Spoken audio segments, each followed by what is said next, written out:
Chapter 1864 Crazy Operation. Chapter 1864 Crazy Operation. The garrison rights to the secret stone fortress? What? With the rights to garrison the secret stone fortress, doesn't that mean our guild is now the fortress's manager? Upon hearing Shifeng's words, everyone immediately revealed surprised and excited expressions. The various large guilds were currently contesting crazily over the secret stone fortress. They were all looking for ways to become the fortress's manager, so that they could use it as a springboard to acquire the nearby resources, particularly those around the Copper Mountain Fortress. A fortress allowed players to gain control of an area much more easily than a town.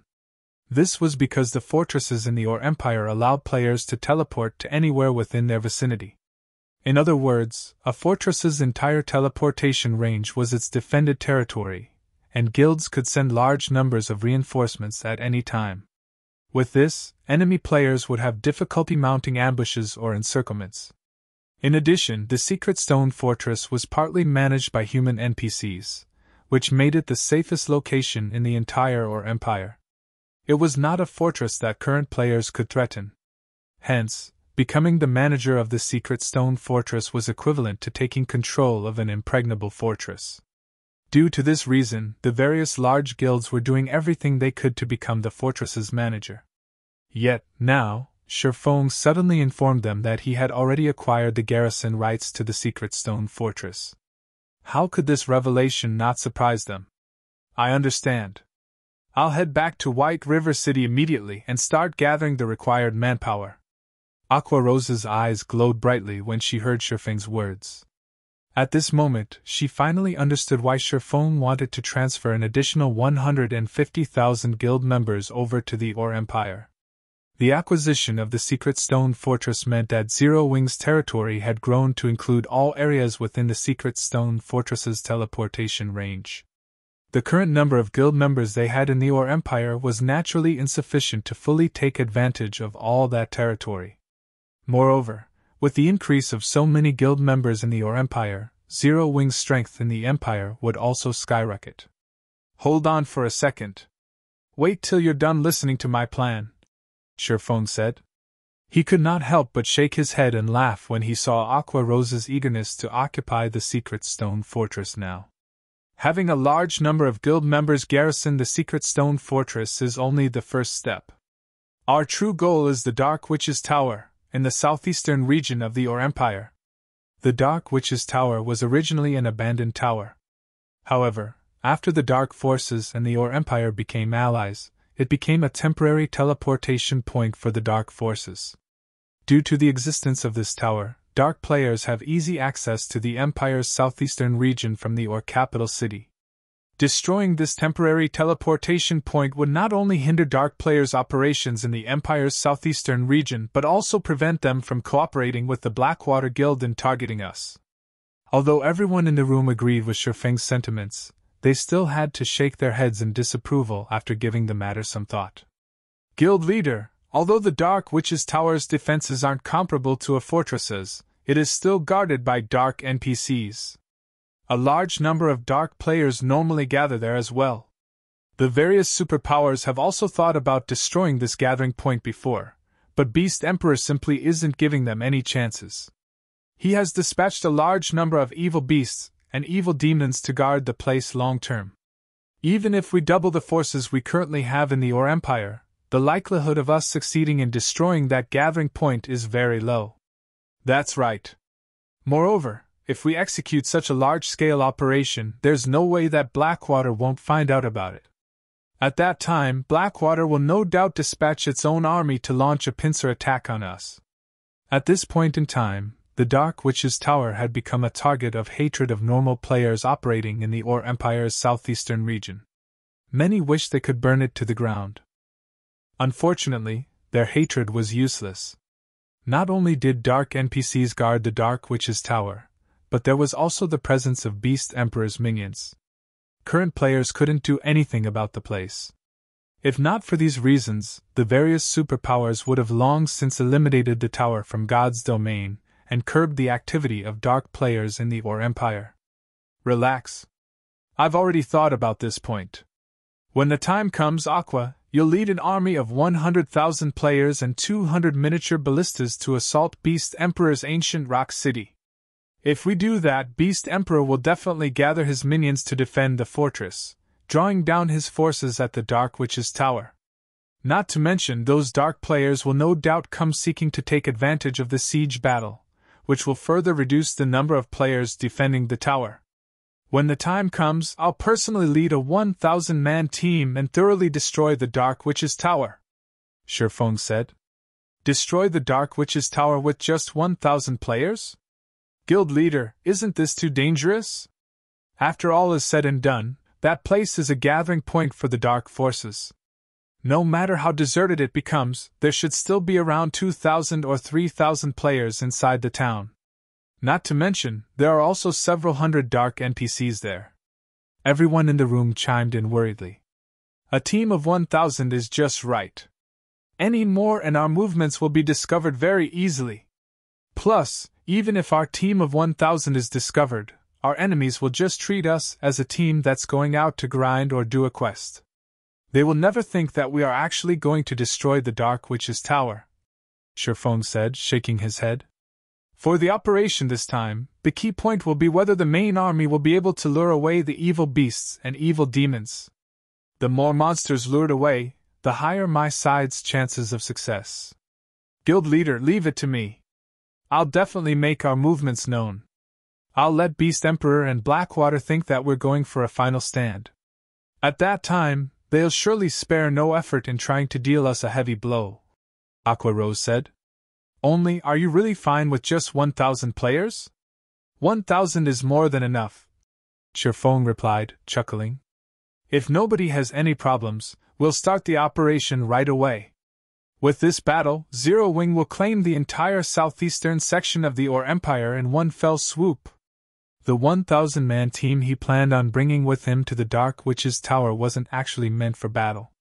The team would be there only to serve as support and scouts. The main actors in this operation would be the 6 held tanks he produced. Although 6 held tanks were still far from enough to siege a city, destroying a small gathering point for dark players would not be a problem for them. Moreover, he also wished to take a good look at the power of the held tanks. Understood. Everyone felt their blood boil with excitement at Shifeng's words. Although they weren't sure whether Shifeng was actually capable of destroying the Dark Witch's Tower, they had been waiting a long time for such a large-scale war. The fights they fought before had been scuffles at best. They had also been suppressed by the Dark players and Blackwater's members all this time and had long since gotten fed up. Now that they had an opportunity to fight on a real battlefield, they more than welcomed it. Immediately, everyone took action according to Shifeng's arrangements. As for Melancholic Smile, she hurried back to Star Moon Kingdom and started gathering the guild's elite and normal members, readying them to head toward the secret stone fortress. For a time, the entire Zero Wing Guild was a beehive of activity. This situation befuddled the spies the various large guilds planted in Zero Wing. They all wondered what Zero Wing was trying to do this time. After getting a thorough understanding of the situation, they all involuntarily fell into a daze. What's going on? Zero Wing is actually planning on making a last stand against Beast Emperor and attack Ancient Rock City? Is Zero Wing insane? It has just obtained an airport, and it is already trying to pick a fight with Beast Emperor.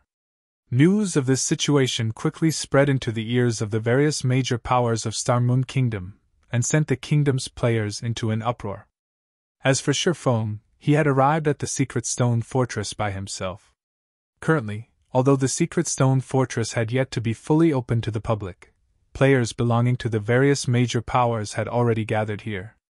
These players easily numbered more than 100,000. Including the independent players that had come here to rest, the fortress's total player population already exceeded 500,000. After taking a look at the general situation inside the fortress, Shifeng made his way to the fortress's administration building. Lord Claude, I have already collected the 60,000 gold according to our agreement.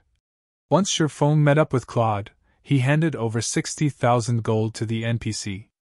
Excellent. This is indeed 60,000 gold. With this, we'll finally have enough funds to reconstruct the Secret Stone Fortress. Claude said, smiling as he looked at the bag of coins in his hand.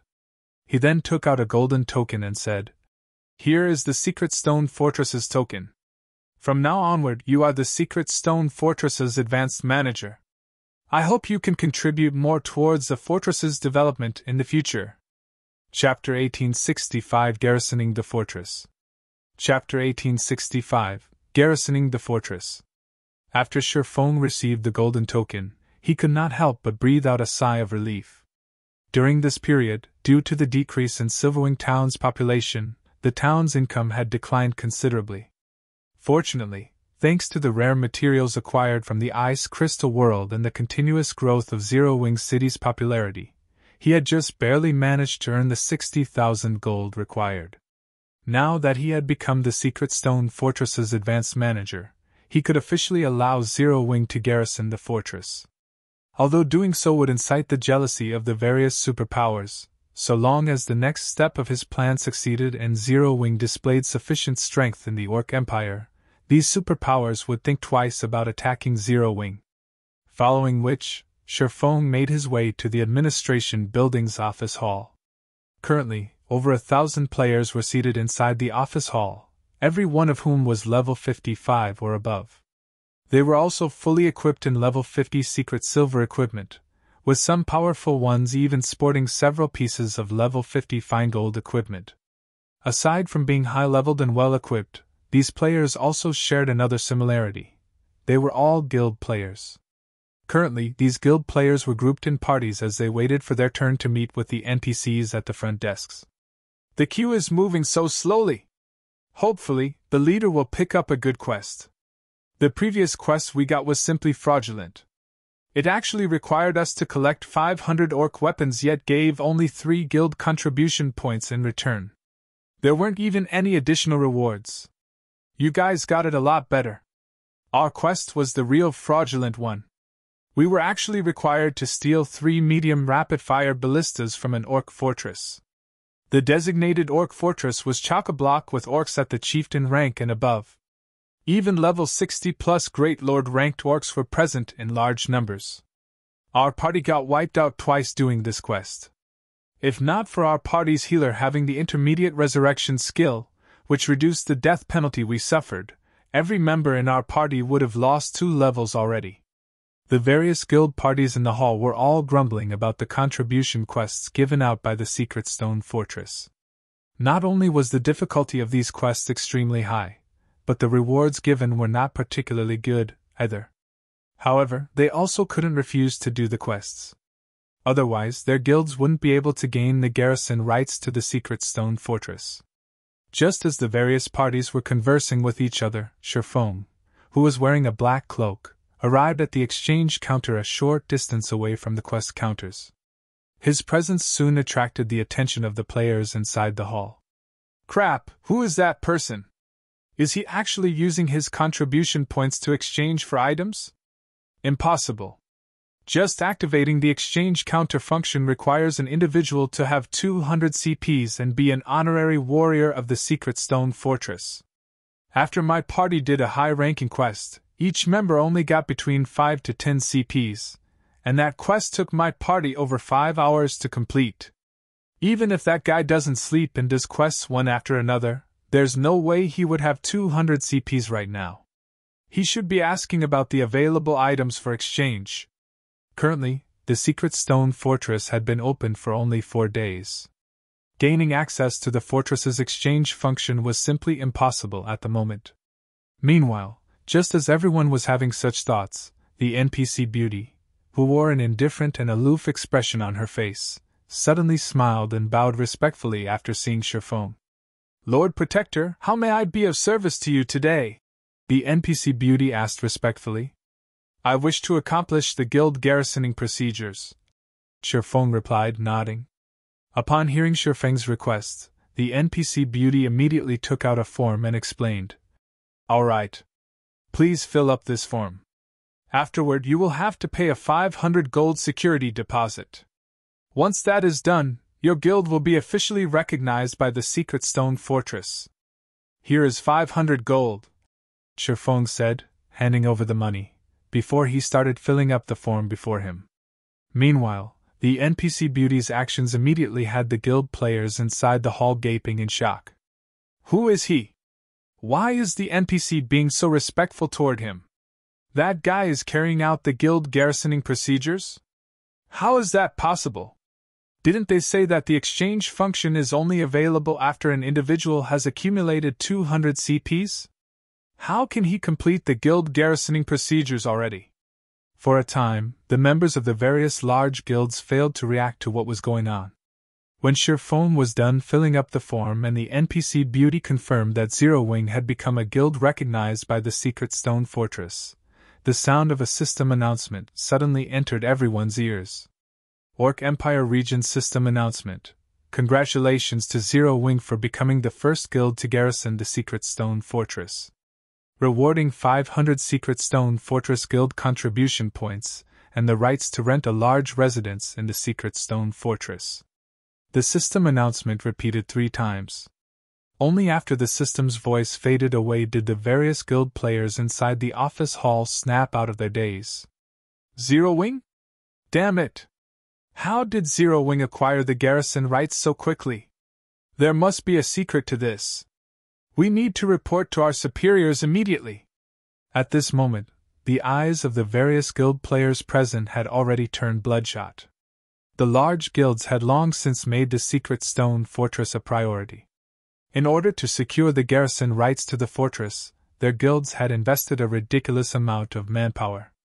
However, even now, their guilds still had little to show for their efforts. Nevertheless, Zero Wing acquired not only the garrison rights but even a large residence. This benefit would provide significant help to a guild in competing for the Orc Empire's resources. Very quickly, news of this matter entered the ears of the various superpowers' upper echelons. Isn't Zero Wing just an up-and-coming guild? Now, it has not only an airport but also the garrison rights to the Secret Stone Fortress. Not bad. If our guild can obtain these things, we'll be able to monopolize at least half of the Orc Empire's bountiful resources. Have someone contact Zero Wing and tell them that King's Return is willing to invest in Zero Wing and let it become a subordinate guild of King's Return. Good. Very good. Zero Wing's development speed is truly surprising. It's no wonder Blackwater is constantly trying to devour it, and has gone as far as to send that woman over. Immediately have someone contact Zero Wing and tell it that the Crimson Emperor is willing to deal with Blackwater together with it, and help it protect the resources it has. In return, however, Zero Wing has to become Crimson Emperor's subordinate guild. Upon receiving this piece of news, the various superpowers all started taking action. Previously, they could ignore the existence of Zero Wing, as the guild still couldn't threaten their interests. However, the Secret Stone Fortress was a strategic location that involved a significant portion of the resources available in the entire Orc Empire. This was not a realm that Zero Wing should be allowed to touch. Shortly after the system announcement, Aqua Rose, who was currently in Starmoon Kingdom arranging for the transfer of members to the Orc Empire, received invitations for a meeting from various superpowers, as many as 7 at this point, which made her scalp tingle. Just dealing with Blackwater, a large guild with a powerful background, was already enough to put Zero Wing in a precarious situation. If Zero Wing were to provoke all these superpowers now, the consequences would be unimaginable. Finding herself at a loss as to what to do, Aqua Rose immediately contacted Shirphone and asked, Guild leader, more and more superpowers have sent representatives to meet with me. Do I accept their invitations?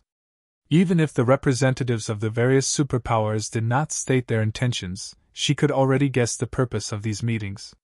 Back when Zero Wing was still operating solely in Starmoon Kingdom, it could afford to provoke these superpowers, as it had the home ground advantage. At worst, the superpowers would only feel slighted by Zero Wing's rejection. They wouldn't take any real action against Zero Wing. After all, they had more important matters to deal with. They simply didn't have enough time and manpower to do something unprofitable. However, the situation was different now. The Orc Empire was the competition ground for the various superpowers. Meanwhile, the matter regarding the Secret Stone Fortress involved the future of the entire Orc Empire. Hence, these superpowers would not take Zero Wing's refusal lightly. If the various superpowers got serious, they were very likely to destroy Zero Wing. After all, if they could not acquire the secret stone fortress, then they wouldn't allow others to acquire it, either, much less leave Zero Wing to monopolize it. Chapter 1866 Stepping Stone. Chapter 1866 Stepping Stone. They sure moved fast, Shifeng said, chuckling when he saw the anguished expression on Aqua Rose's face. He had long since anticipated that the various superpowers would make such a move. Previously, Zero Wing had already incurred the envy of the various superpowers over Silverwing Town. However, as Silverwing Town couldn't affect the overall situation at the Ore Empire and Zero Wing's territory there was still relatively small, the various superpowers weren't that concerned about Zero Wing. The Secret Stone Fortress, though, was different. Every location within the teleportation range of the Secret Stone Fortress could be considered the fortress's territory. Not to mention, the Secret Stone Fortress was the safest fortress for human players in the entire Ore Empire. The fortress was also relatively close to the Copper Mountain Fortress, presenting a stepping stone for the capture of the Copper Mountain Fortress. One fortress already provided an extensive territory. One could easily imagine what kind of temptations two fortresses held. In particular, seeing Blackwater occupy the Crimson Flame Fortress made the various superpowers even more anxious to obtain a fortress of their own. Now that Zero Wing had acquired the garrison rights to the Secret Stone Fortress, it would be strange for the various superpowers not to take action. "Guild leader, you still have the leisure to laugh?" Aqua Rose exclaimed, thunderstruck. "If we meet them now and refuse to cooperate with them, it would be tantamount to declaring ourselves their enemy. So, it's best not to meet them for now," Shifeng said. "But if we don't meet with them, I'm afraid the end result would still be the same." Aqua Rose felt that Shifeng's proposal wasn't a good idea either. In fact, maintaining their silence would most likely annoy the various superpowers even more. "That's why I said that we won't be meeting them for now," Shifeng pointed out, chuckling. "How are things coming along on your side?" "I'm almost ready. I'll be able to have our members transfer over in half an hour or so," Aqua Rose said. "Another half hour?" After giving the matter some thought, Shifeng said, "That's too long. For now, you should return to Silverwing Town and leave the transfer for Snow to handle. Once you're back, immediately gather an army and head for Ancient Rock City." "So soon?" Aqua Rose asked in surprise. "With the superpowers already getting antsy, we naturally need to hasten our movements," Shifeng explained. "Moreover, if we drag things on for too long, Blackwater and Beast Emperor might alter their plans to deal with us. If that happens, our assault might not go so smoothly." "I understand. I'll gather the army right away," Aqua Rose said, nodding. She promptly dropped her current task and proceeded according to Shifeng's demands. As for Shifeng himself, he returned to White River City's Candlelight trading firm. The held tanks were too large, and transporting them would not be an easy task. Moreover, Shifeng didn't want too many people to know what he was up to. Hence, he decided to transfer the tanks one by one, all by himself. Fortunately, it would take Aqua Rose quite some time to gather an army of 100,000 players at such short notice. After Aqua Rose returned to Silverwing Town, the first thing she did was release a guild announcement stating that she was seeking to gather 100,000 members over at Silverwing Town to execute a siege against Ancient Rock City. Meanwhile, participating members had to be an elite member or above and at least level 50. Shortly after the announcement went public, it sent a commotion throughout Zero Wing. "What's going on? Are we going to make a final stand against Beast Emperor? That's Ancient Rock City we're talking about. I recall there being over 1 million evil beasts inside the city. There are even Tier 4 NPCs and a large number of mythic evil demons and evil beasts. We won't even be enough to serve as appetizers if we try to attack all those monsters. Didn't you read the announcement properly? We won't be just 100,000 players. We're also bringing 200 miniature ballistas. Those are war weapons. Even those evil beasts and evil demons won't survive against them for very long. Moreover, since the guild has decided to attack Ancient Rock City, It definitely has other trump cards in store. Ha! This is wonderful. During the last major war, I was only a normal member of the guild. Now I'm finally qualified to participate in a war. Zero Wing's members had an intense debate over this sudden decision to attack ancient Rock City. This was especially true for the guild members that frequently operated within the Or Empire. Thus far, they have been constantly suppressed by Beast Emperor's evil beasts and evil demons. Now that a good opportunity to vent their pent-up frustration was before them, they were naturally eager to jump at the chance. Meanwhile, word of Zero Wing's large-scale operation naturally entered the ears of the various major powers almost as soon as it was announced. Interesting. Zero Wing has just acquired the garrison rights to the Secret Stone Fortress, and it is already planning to assault Beast Emperor's ancient Rock City. How rich! Zero Wing is actually mobilizing 200 miniature ballistas in addition to an army of 100,000 elites. Is Zero Wing trying to use this as an opportunity to demonstrate its strength and solidify its position in the Or Empire? Does Zero Wing want to prove itself to be qualified for the Secret Stone Fortress's garrison rights? The various major powers easily discerned Zero Wing's motives for besieging ancient Rock City this time, especially the superpowers who were trying to recruit Zero Wing. Guild leader, Zero Wing is showing our king's return no respect. Should we take action immediately? Hellfiend asked, a sneer on his face as he looked at the white-clad, middle-aged man on the screen before him. He never held any goodwill for Zero Wing. If not for his guild leader ordering him to come to negotiate personally with Zero Wing, he would have liked nothing better than to annihilate the upstart guild. Let's wait for a bit. I'm interested to see just how much strength Zero Wing has to actually think that it can defend the Secret Stone Fortress. The middle-aged man replied, smiling as he took a look at the report he just received. Understood. At his guild leader's words, Hellfiend had no choice but to suppress the rage in his heart and wait quietly in White River City. Humph, I'll let you remain arrogant for now, Zero Wing. Once you lose to Beast Emperor Dash. Many superpowers desired the ancient rock city that Beast Emperor occupied. However, even until now, not a single superpower had managed to do anything to the city. Needless to say, the likelihood of Zero Wing successfully capturing ancient rock city was even lower. Like King's return, the other superpowers also chose to wait and see in regard to Zero Wing's sudden movement this time. They intended to look at the outcome of this impending battle before deciding. A defeat in this battle would force Zero Wing to acknowledge its inadequacy. If that happened, negotiations would go much more smoothly afterward. Zero Wing really is overestimating itself. Nine Dragons Emperor, who was currently in the Black Dragon Empire, could not help but laugh when he received news about Zero Wing's intentions. Originally, I was planning on advising the Great Pavilion Master to hinder Phoenix Rain from providing aid to Zero Wing. Now, it would seem that I won't need to waste the effort. However, I also have to admit that Black Flame is very smart. Had he asked Phoenix Rain to help him and the Great Pavilion Master actually agreed to it, I would have had an excuse to send people over to manage both the Secret Stone Fortress and Silverwing Town. Pavilion Master, what should we do now? Martial Dragon asked. The struggle for the position of Great Pavilion Master has already entered a crucial period. Absolutely nothing must go wrong.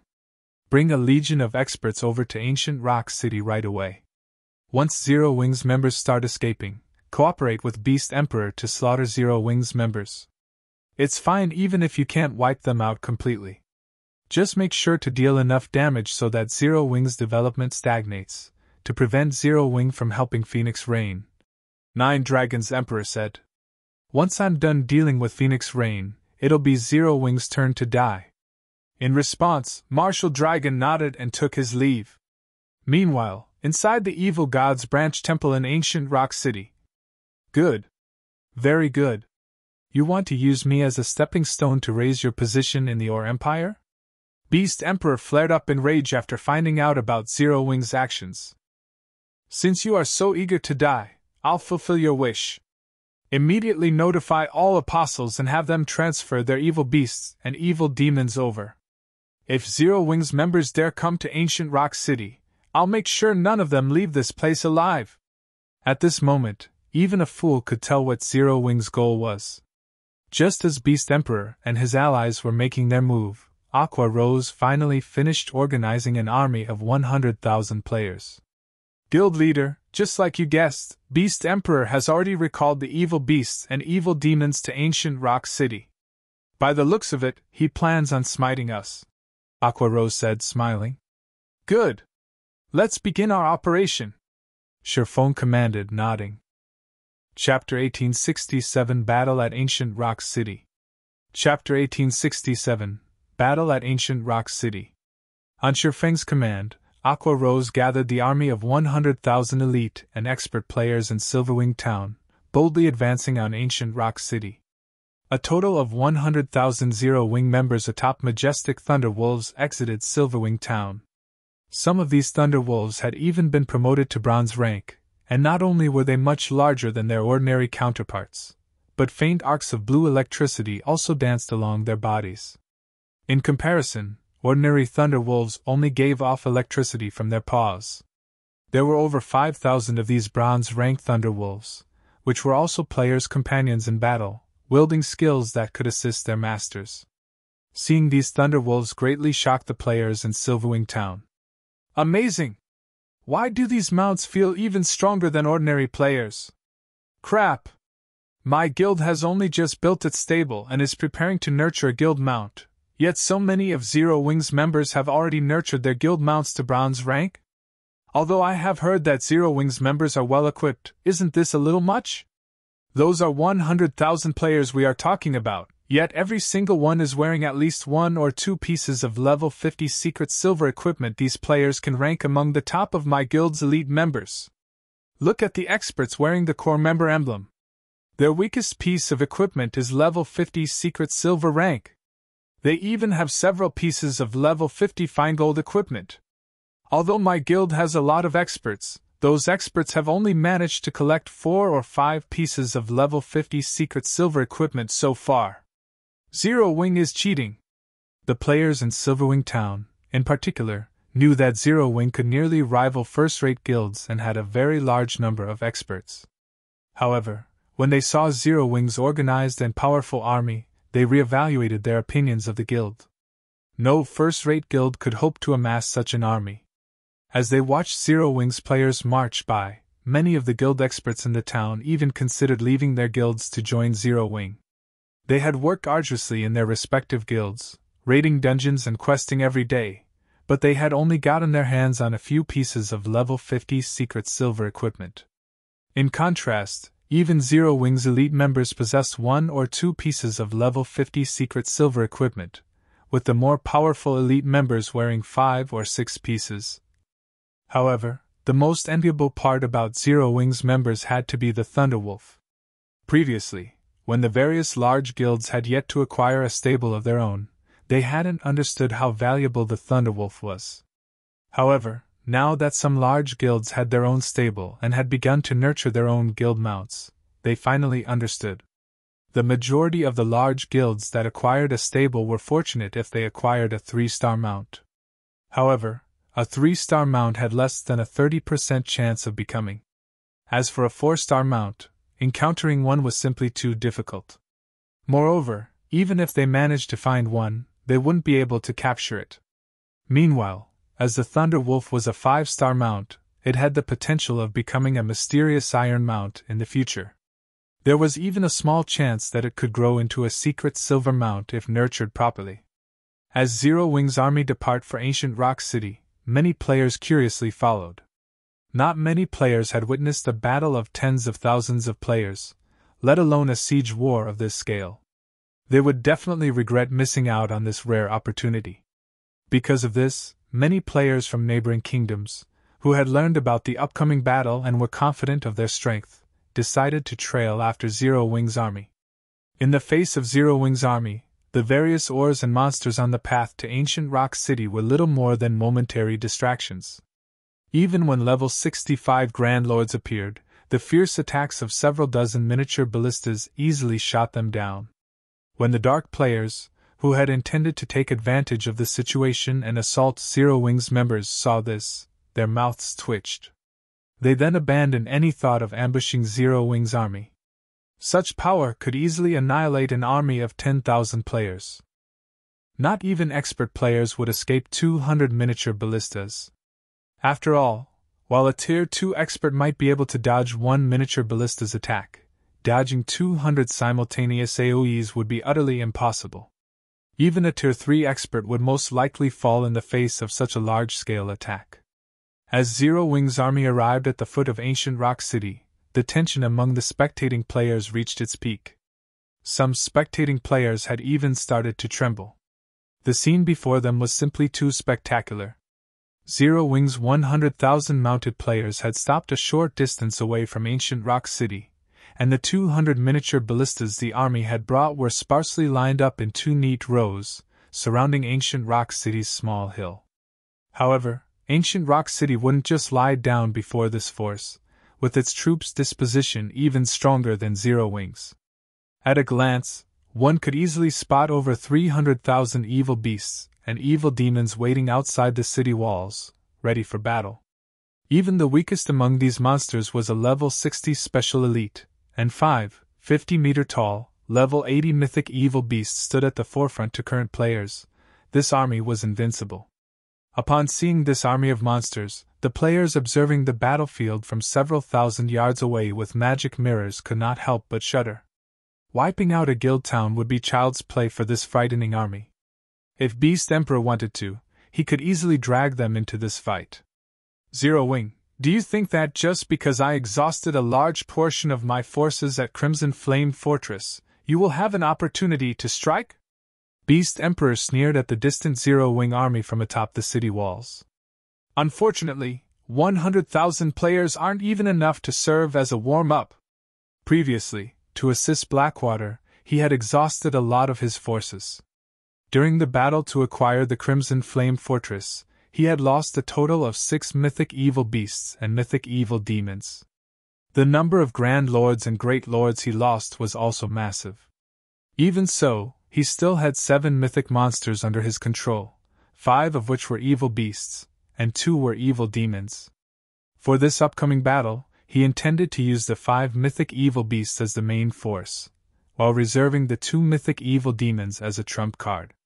Although his current army was far from ideal, it was more than enough to stop Zero Wing's army. In reality, he wished that he could avoid pitting his army against Zero Wing's, utilizing his defender's advantage to whittle the enemy forces down. However, as he was responsible for summoning the Evil God's branch temple in Ancient Rock City, he was responsible for protecting Ancient Rock City. He could not allow any damage to come to the city. If the city were damaged, not only would he have to spend his own money to repair it, but he would also lose Evil God's temple contribution points. Boss, Blackwater's members are in position. Blackwater has dispatched 3,000 experts and 20,000 elites. In addition, 9 Dragons Emperor has dispatched a 1,000-man expert legion. Roughly 7,000 dark players are also participating in this battle. Once we crush Zero Wing's formation, these players will eliminate Zero Wing's members, Wind Hunter reported. A bunch of scavengers. But so be it in any case, we just need the corpses. It doesn't matter who dies in the end, Beast Emperor said, sneering. Boss, I also received a report stating that a 1,000-man team from Zero Wing has left Silverwing Town and is heading toward the Dark Witch's Tower. I'm not sure what that team is trying to do, but the members are all considerably well equipped, Wind Hunter said. The Dark Witch's Tower? Isn't that a teleportation point for the Dark players? Why is Zero Wing sending people there? Beast Emperor was confused. Could they be trying to attack the Dark Witch's Tower while they attack Ancient Rock City? That shouldn't be the case. That's the Dark Witch's Tower we're talking about. Not only is it guarded by several hundred Dark NPCs, but there are also 3,000 to 4,000 Dark players there on a regular basis, Wind Hunter said in surprise. Even if it's true, it doesn't matter. Zero Wing is doomed regardless of what it does, Beast Emperor said, narrowing his eyes. I recall that Dust Edge is questing in that area. Tell him to head to the tower just in case. Think of it as a chance to collect materials to strengthen the evil dragons. Send Dust? Isn't that overkill? Windhunter gaped. Dust Edge was the strongest evil god's apostle under Beast Emperor's command right now. He had acquired one of the evil god's temple's 9 great legacies. Currently, he was only a step away from becoming an evil god's envoy like Beast Emperor. He was the Beast Emperor's greatest trump card. It doesn't matter. Now that we've acquired the Crimson Flame Fortress, we'll have plenty of resources coming our way. There's no longer a need to keep him a secret, Beast Emperor said, waving his hand. He then had Windhunter notify Dust Edge of his orders. After Beast Emperor issued his commands, 3 massive, golden magic arrays appeared above Zero Wing's army.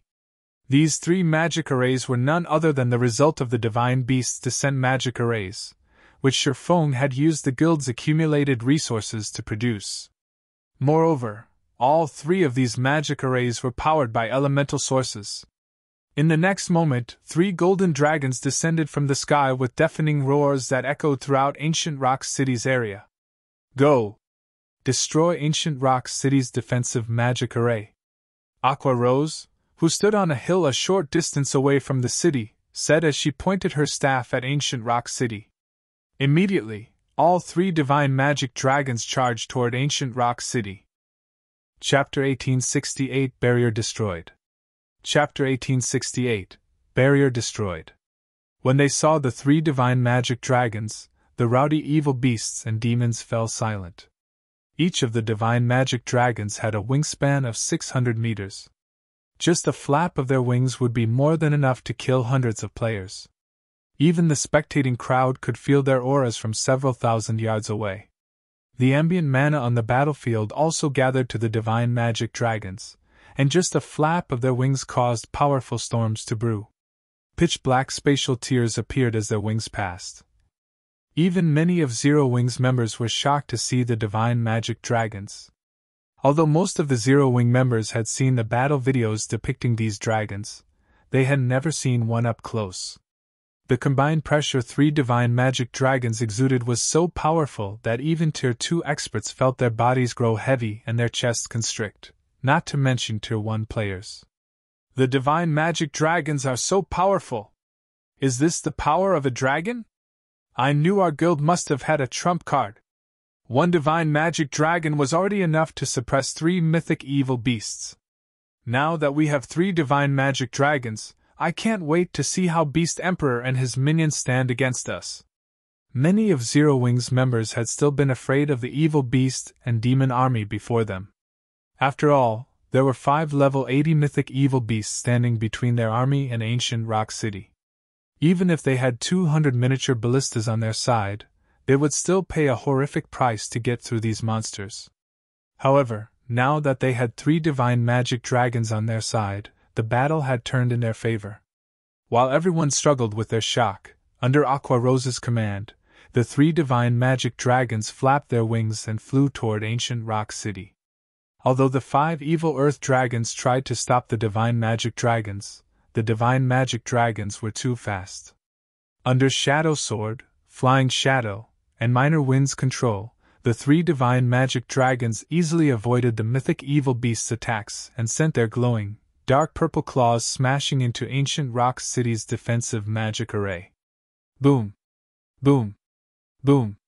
The 3 divine magic dragons' claws struck the defensive magic array simultaneously, the force behind their powerful attacks instantly creating 3 intense storms that spread around them.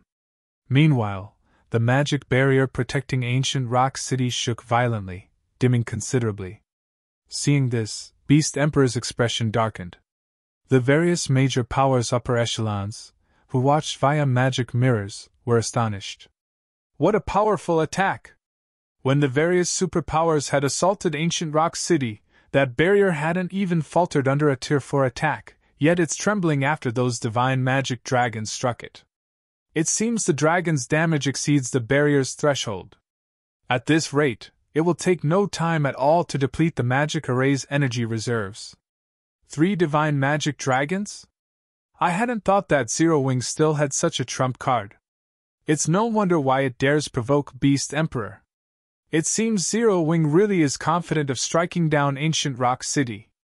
The various upper echelons were similarly shocked by the 3 divine magic dragons' power.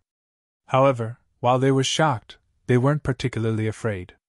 After all, tools that could summon such powerful monsters certainly weren't indefinite. It simply wasn't a permanent source of strength. Damn it! Just one attack from those dragons depleted nearly 6% of the magic array's energy reserves.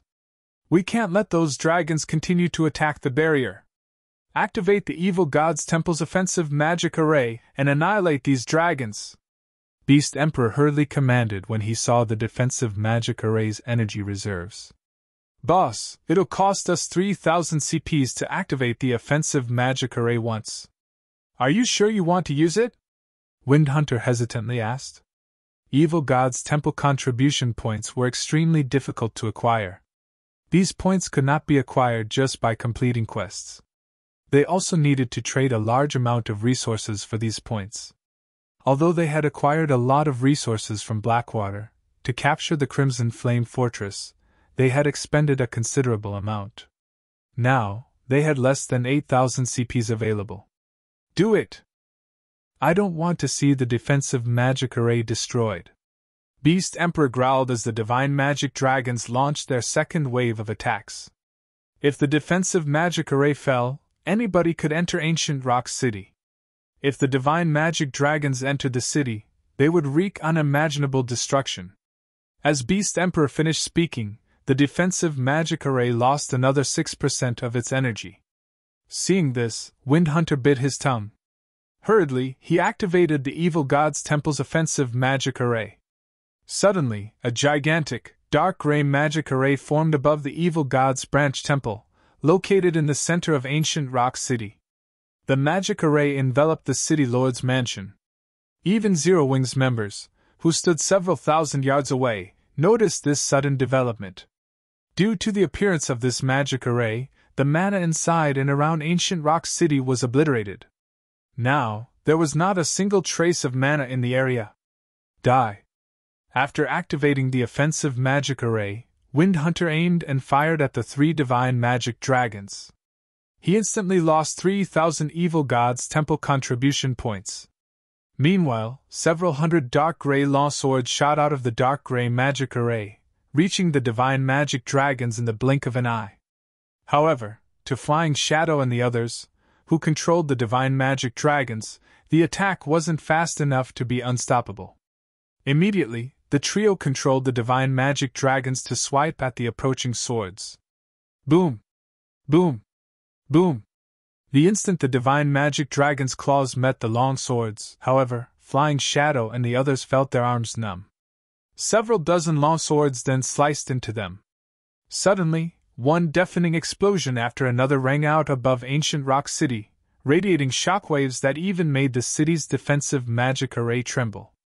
Following which, the 3 divine magic dragons crashed to the ground, creating 3 deep craters where they fell. Some low-ranking evil beasts and evil demons even died as they were crushed. After a few moments, the 3 divine magic dragons stood back up. Now, however, wounds covered their bodies, and many of their tough dragon scales had been shattered. Their wings had also been destroyed, preventing flight. Even more frightening was the fact that these dragons couldn't regenerate the damage the dark gray swords had caused. Everyone gasped when they saw the horrific attack. What a powerful move!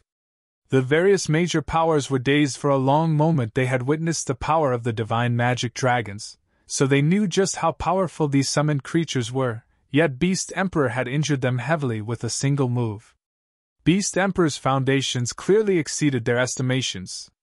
After such a devastating blow, it was almost impossible for Zero Wing to capture Ancient Rock City. The evil beast army had surrounded the divine magic dragons soon after they had fallen, and Zero Wing's summoned creatures were embroiled in a heated battle. They couldn't even reach Ancient Rock City. With only the miniature ballistas and its players' attacks, Zero Wing would need hours of non-stop combat to destroy the city's barrier. Big Sis Aqua, I'm struggling to control my divine magic dragon. Even fighting the mythic evil beasts is taxing. I can't approach Ancient Rock City's defensive magic array at all. What should we do? Flying Shadow, who currently controlled a divine magic dragon, reported. It felt as if he were trying to control a broken machine. Not only were the divine magic dragon's reactions delayed, but the dragon's strength had also fallen. Sure enough, trying to strike down ancient Rock City won't be easy. Aqua Rose could not help but sigh. Since that is the case, let's go all out. The three of you, use the divine magic dragon's final power. Understood. Flying Shadow, Shadow Sword, and Minor Wind nodded to Aqua Rose's command. In the next moment, the three divine magic dragons released furious roars, the resulting shockwaves shoving back the great lord-ranked evil beasts. Suddenly, the divine magic dragons spread their jaws as a threefold magic array manifested before them. The three dragons then fired 3 black-white breath attacks at ancient Rock City's defensive magic array. This move was the strongest these divine magic dragons possessed. Tier 4 Curse, Shadowlight Breath. In the blink of an eye, all 3 breath attacks plowed into the barrier around ancient Rock City. After persisting for 2 seconds, the indestructible magic barrier shattered, transforming into countless particles of light before it disappeared. Chapter 1869 Dark Witch's Tower. Chapter 1869 Dark Witch's Tower. As the magic barrier protecting ancient Rock City disappeared, the distant spectating players' mouths fell wide open. They simply could not bring themselves to believe that the 3 heavily injured divine magic dragons actually destroyed such a powerful defensive magic array. Damn it! How is this possible? Beast Emperor's complexion became incredibly gloomy when he saw the magic barrier disappearing. The magic barrier was the protective canopy of ancient Rock City. Without it, anybody could enter and leave the city freely, as well as rain destruction upon the city. Before Beast Emperor could react, Aqua Rose raised her staff and commanded, "Miniature ballistas, advance! Attack ancient Rock City with everything you've got!" In the next moment, all 200 miniature ballistas started closing in on ancient Rock City. When Heaven's Burial took control of ancient Rock City, the guild had repaired and constructed defensive structures around the city. However, after the evil god's temple took over, as evil demons and evil beasts lacked the knowledge and ability to control these defensive structures, these things all became decorations. As a result, the miniature ballistas could approach ancient Rock City with impunity. Ancient Rock City soon entered the miniature ballista's attack range. Shio! Shio! Shio! Immediately, 200 exploding arrows flew into the sky and pelted down on the buildings inside ancient Rock City. Following which, a series of blasts reverberated throughout the city. Just one volley of arrows already flattened many buildings in the city's outer area. They dare? Beast Emperor felt his heart bleed when he saw many of the accommodations for evil demons getting razed. He angrily commanded all of his evil beasts and evil demons, "Go! Destroy every one of those ballistas!" At this moment, he no longer cared about the defense of the city.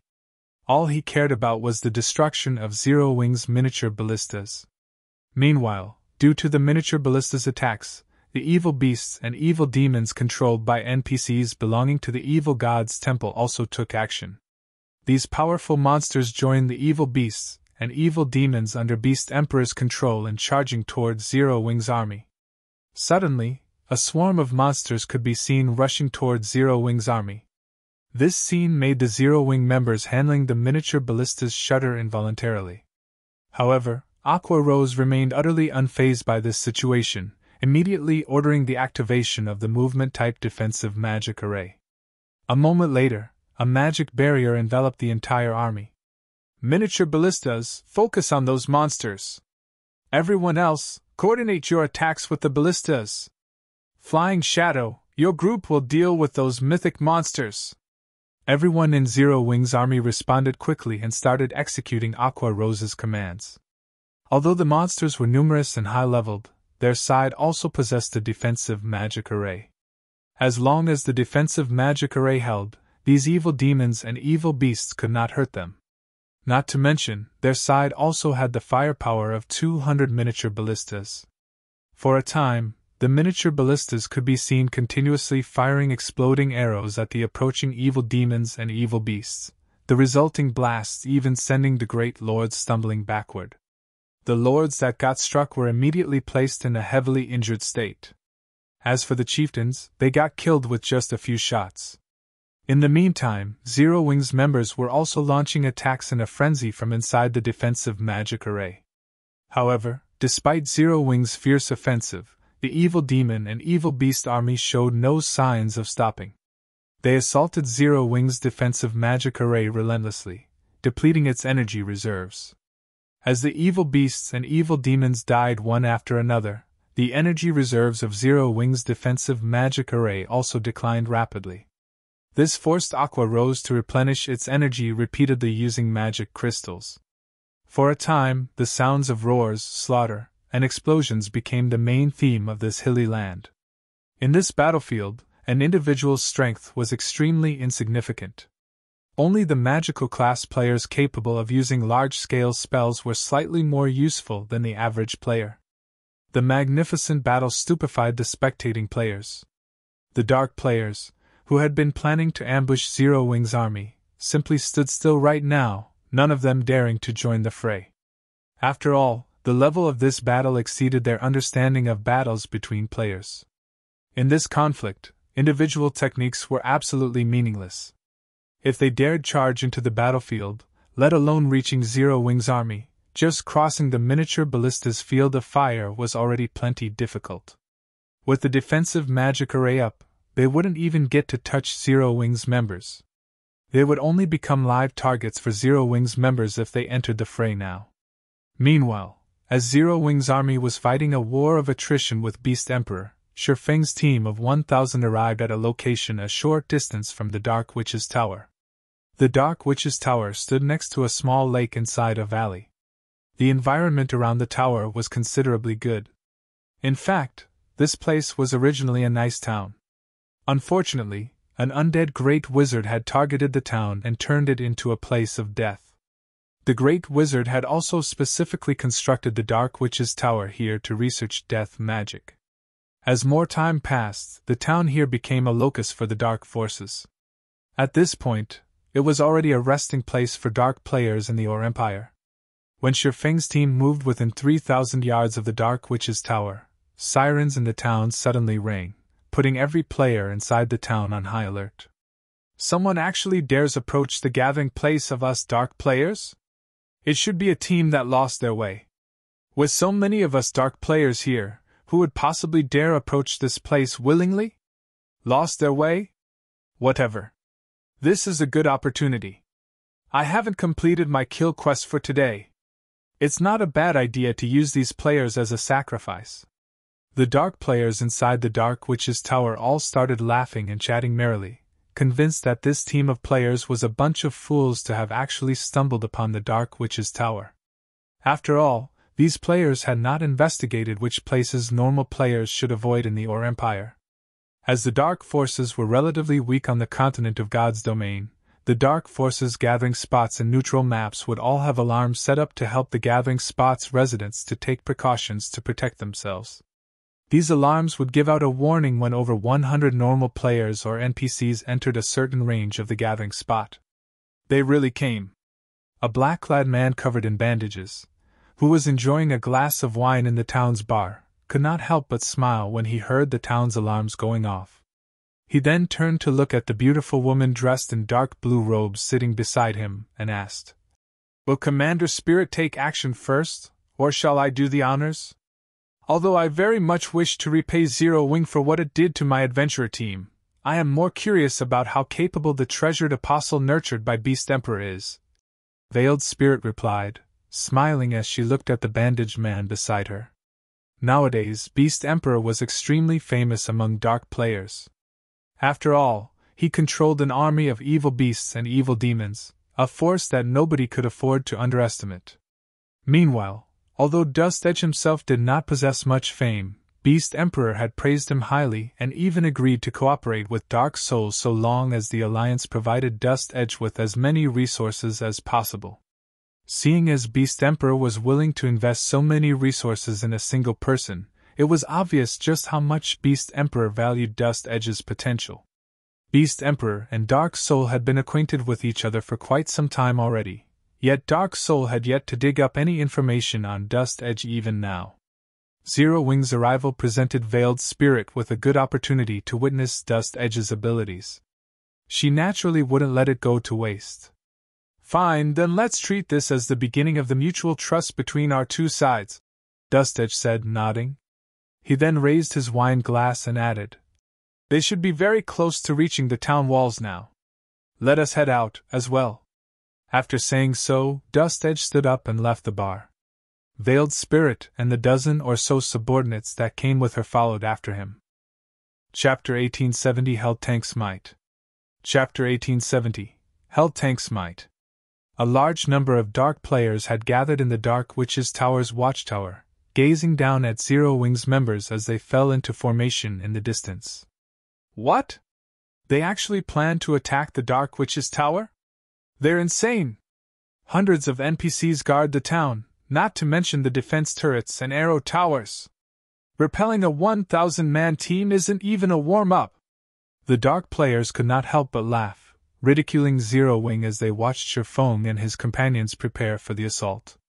Although the Dark Witch's Tower was a very small town, it had robust defenses. Not only did the town have defensive structures, but it also had a defensive magic array. Furthermore, thousands of dark players occupied the town. Even an army of tens of thousands of elite players would fall swiftly if it tried to attack the town, let alone a 1,000-man force. Even a superpower would have to pay a hefty price to destroy the Dark Witch's Tower. This was why most superpowers simply ignored this dark player hub. Huh! Look at their guild emblems. They seem to be Zero Wing's members, a Tier 2 ranger stated, surprised, after using eagle eyes. Isn't Zero Wing attacking Ancient Rock City? Why has it come all the way here to attack the Dark Witch's Tower? They must have gotten the wrong memo from their superiors, a level 56 assassin said, laughing. But since they're here, we can have some fun. Blackwater has offered a generous bounty for Zero Wing's heads. Normally, Zero Wing's members are very challenging prey, but this is a golden opportunity. We have over 3,000 players in the Dark Witch's Tower. Wiping out this 1,000-man team will be a piece of cake. We can't let the town's NPCs get to them first. The various dark players present in the Dark Witch's Tower didn't take these Zero Wing members seriously in the least. Rather, all they saw as they looked at their enemies were walking sacks of cash. Meanwhile, Dust Edge and Veiled Spirit's group had left the Dark Witch's Tower's walls and quietly observed Zero Wing's team, astonishment flashing in their eyes. All of these Zero Wing members were merely elites. Aside from the 100 or so players that wore black cloaks, every member of the force was a Tier 1 player. Moreover, they could tell that the 100-plus cloaked players weren't actually combatants, so they were even weaker than Zero Wing's elite members.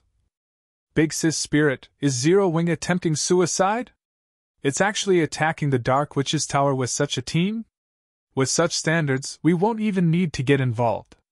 The town's usual players are more than enough to eliminate this force, a level 57, Tier 2 berserker said, clicking his tongue as he observed Zero Wing's team. They had come all the way to the Dark Witch's Tower precisely because they had heard that Zero Wing might attack the town, but this 1,000-man team was simply disappointing. It would have a painful time just trying to reach the town's gates, let alone destroying the Dark Witch's Tower. Veiled Spirit pondered the situation in silence. She couldn't figure out what Zero Wing was trying to do. This is indeed disappointing. I had wanted to give Zero Wing a taste of an evil god's apostle's might, but this team isn't worth the effort. Just let the dark players handle them, Dust Edge said, shaking his head. Since that is the case, there's no longer a need for us to stay. The battle in Ancient Rock City is growing increasingly intense. If we hurry, we should be able to claim some scraps. Veiled Spirit agreed with Dust Edge's estimation. They couldn't afford to casually reveal either Shadow Claw or Dust Edge's trump cards. Using them against a 1,000-man expert team from Zero Wing might be worth it, but it would be a waste to use them on a 1,000-man elite team. As Veiled Spirit and the others prepared to leave, the town's dark players were about to make their move. Over 2,000 dark players charged out of the town, not even bothering to organize themselves into any formation as they rushed towards Zero Wing's members. Dark players like them had already participated and grown familiar with large-scale combat. They might have taken the battle seriously if this Zero Wing force had quite a few experts, but all of these players were elites or weaker. Players of such standards weren't worth a serious effort.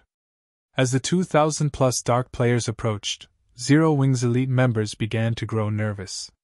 Guild leader, they're less than 1,000 yards away. A level 55, Tier 1 ranger anxiously reported to Shifeng. The Dark players charging toward them were veterans of outdoor PvP, and every one of these Dark players radiated a dense bloodlust. Over 40 Tier 2 experts ran among these Dark players. On the other hand, they rarely participated in PvP, usually focusing on raiding team dungeons. Defeating elite players like them would be a piece of cake for these Dark players. Good. Engineering team, begin the assembly. Shifeng ordered, nodding. In a moment, the engineering team will be responsible for the offensive. The rest of you just need to focus on defending our position. Hearing Shifeng's command, the cloaked engineers removed their black cloaks and retrieved the Hell Tank's components from their bags.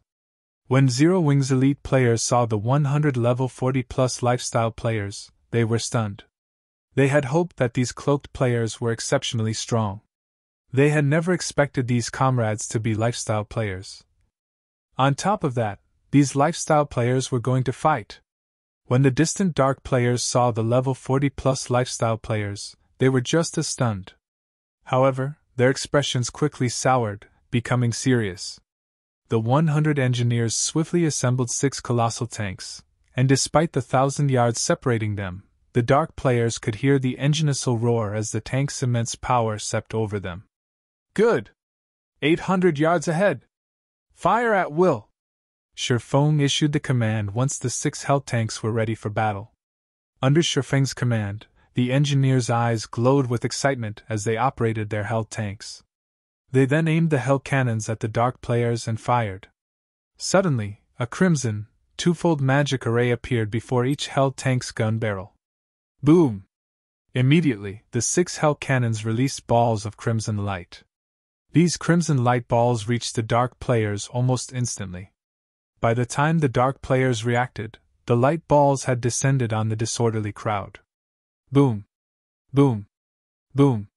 The moment the crimson light balls struck, 6 towering pillars of fire rose up amidst the Dark player army, each encompassing a radius of 35 yards. The towering flame pillars were clearly visible from several thousand yards away. As the flame pillars faded, they revealed 6 lava pits on the battlefield, glowing with a red light. Every player that had been caught in the AoEs had transformed into streaks of white light before disappearing. With a single round of attacks, over 600 Dark players had been removed from the battlefield. Chapter 1871 Nightmare on the Battlefield. Chapter 1871 Nightmare on the Battlefield. When over 600 PvP experts were suddenly vaporized, the Dark players charging towards Zero Wing's team slid to a halt and stared at the empty lava pits before them. Damn it! What are those things? After losing nearly half of their allies, the other Dark players panicked. They had seen war weapons in action before, but the Hell tank's speed and power were beyond their understanding of such weapons. The Tier 2 experts on this battlefield even had a high chance of avoiding defense turrets' attacks from over 500 yards away, especially the speed-type classes. Yet, despite the nearly 800 yards between them and their quarry, the Hell tank's balls of light had rained down on their heads by the time they had realized that they were under attack. The power of the Hell cannon's attacks was simply horrific, easily rivaling the power of Tier 3 large-scale destruction spells. Even a Tier 2 metric tons would have to activate a life-saving skill to survive such an attack. These Dark players felt as if they stood within 6 magic towers' attack range.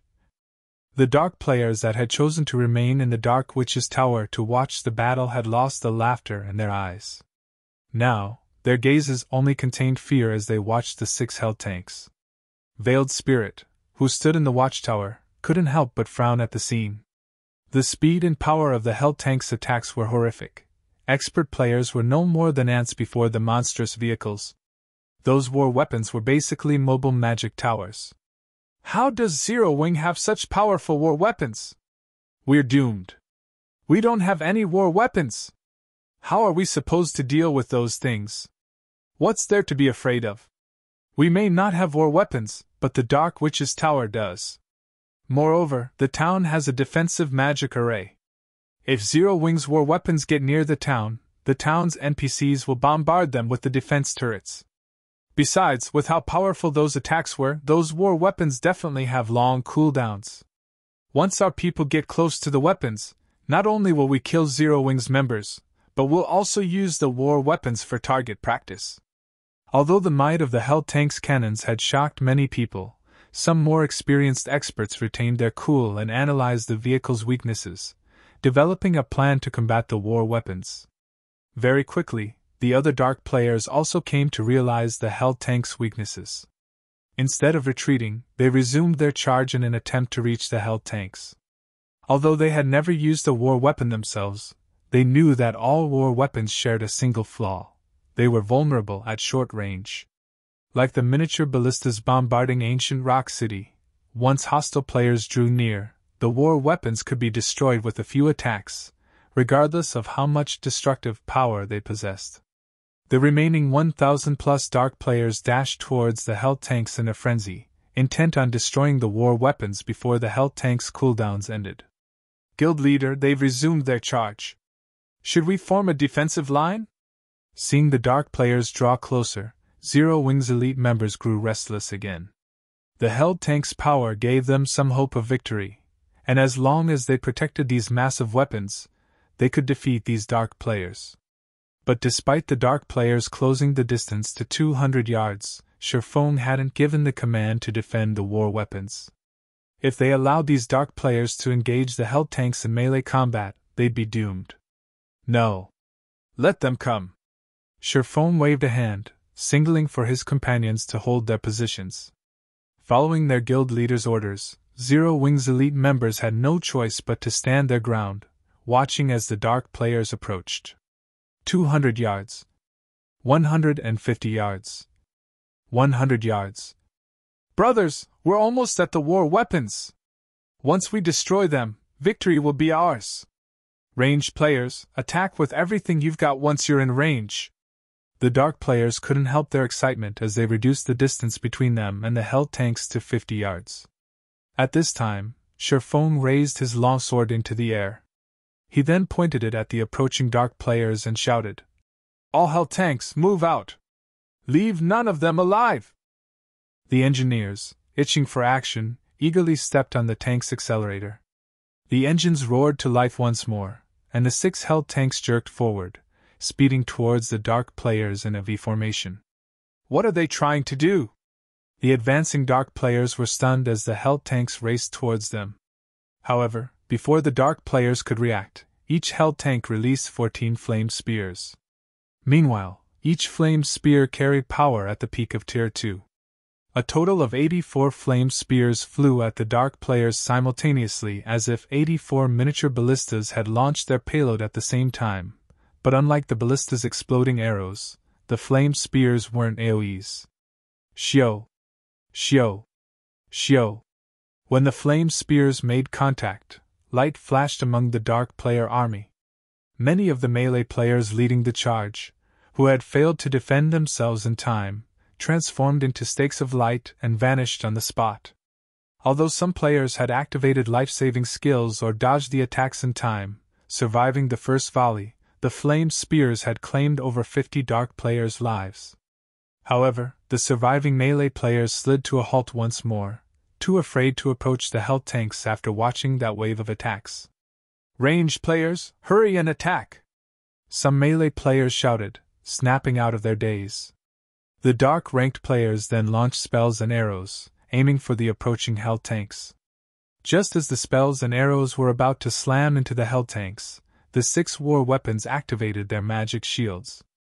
A magic barrier, able to absorb up to 3 million damage and possessing Tier 3 defensive capabilities, surrounded each Hell Tank. The Hell Tanks pushed through the rain of spells and arrows, receiving no damage whatsoever.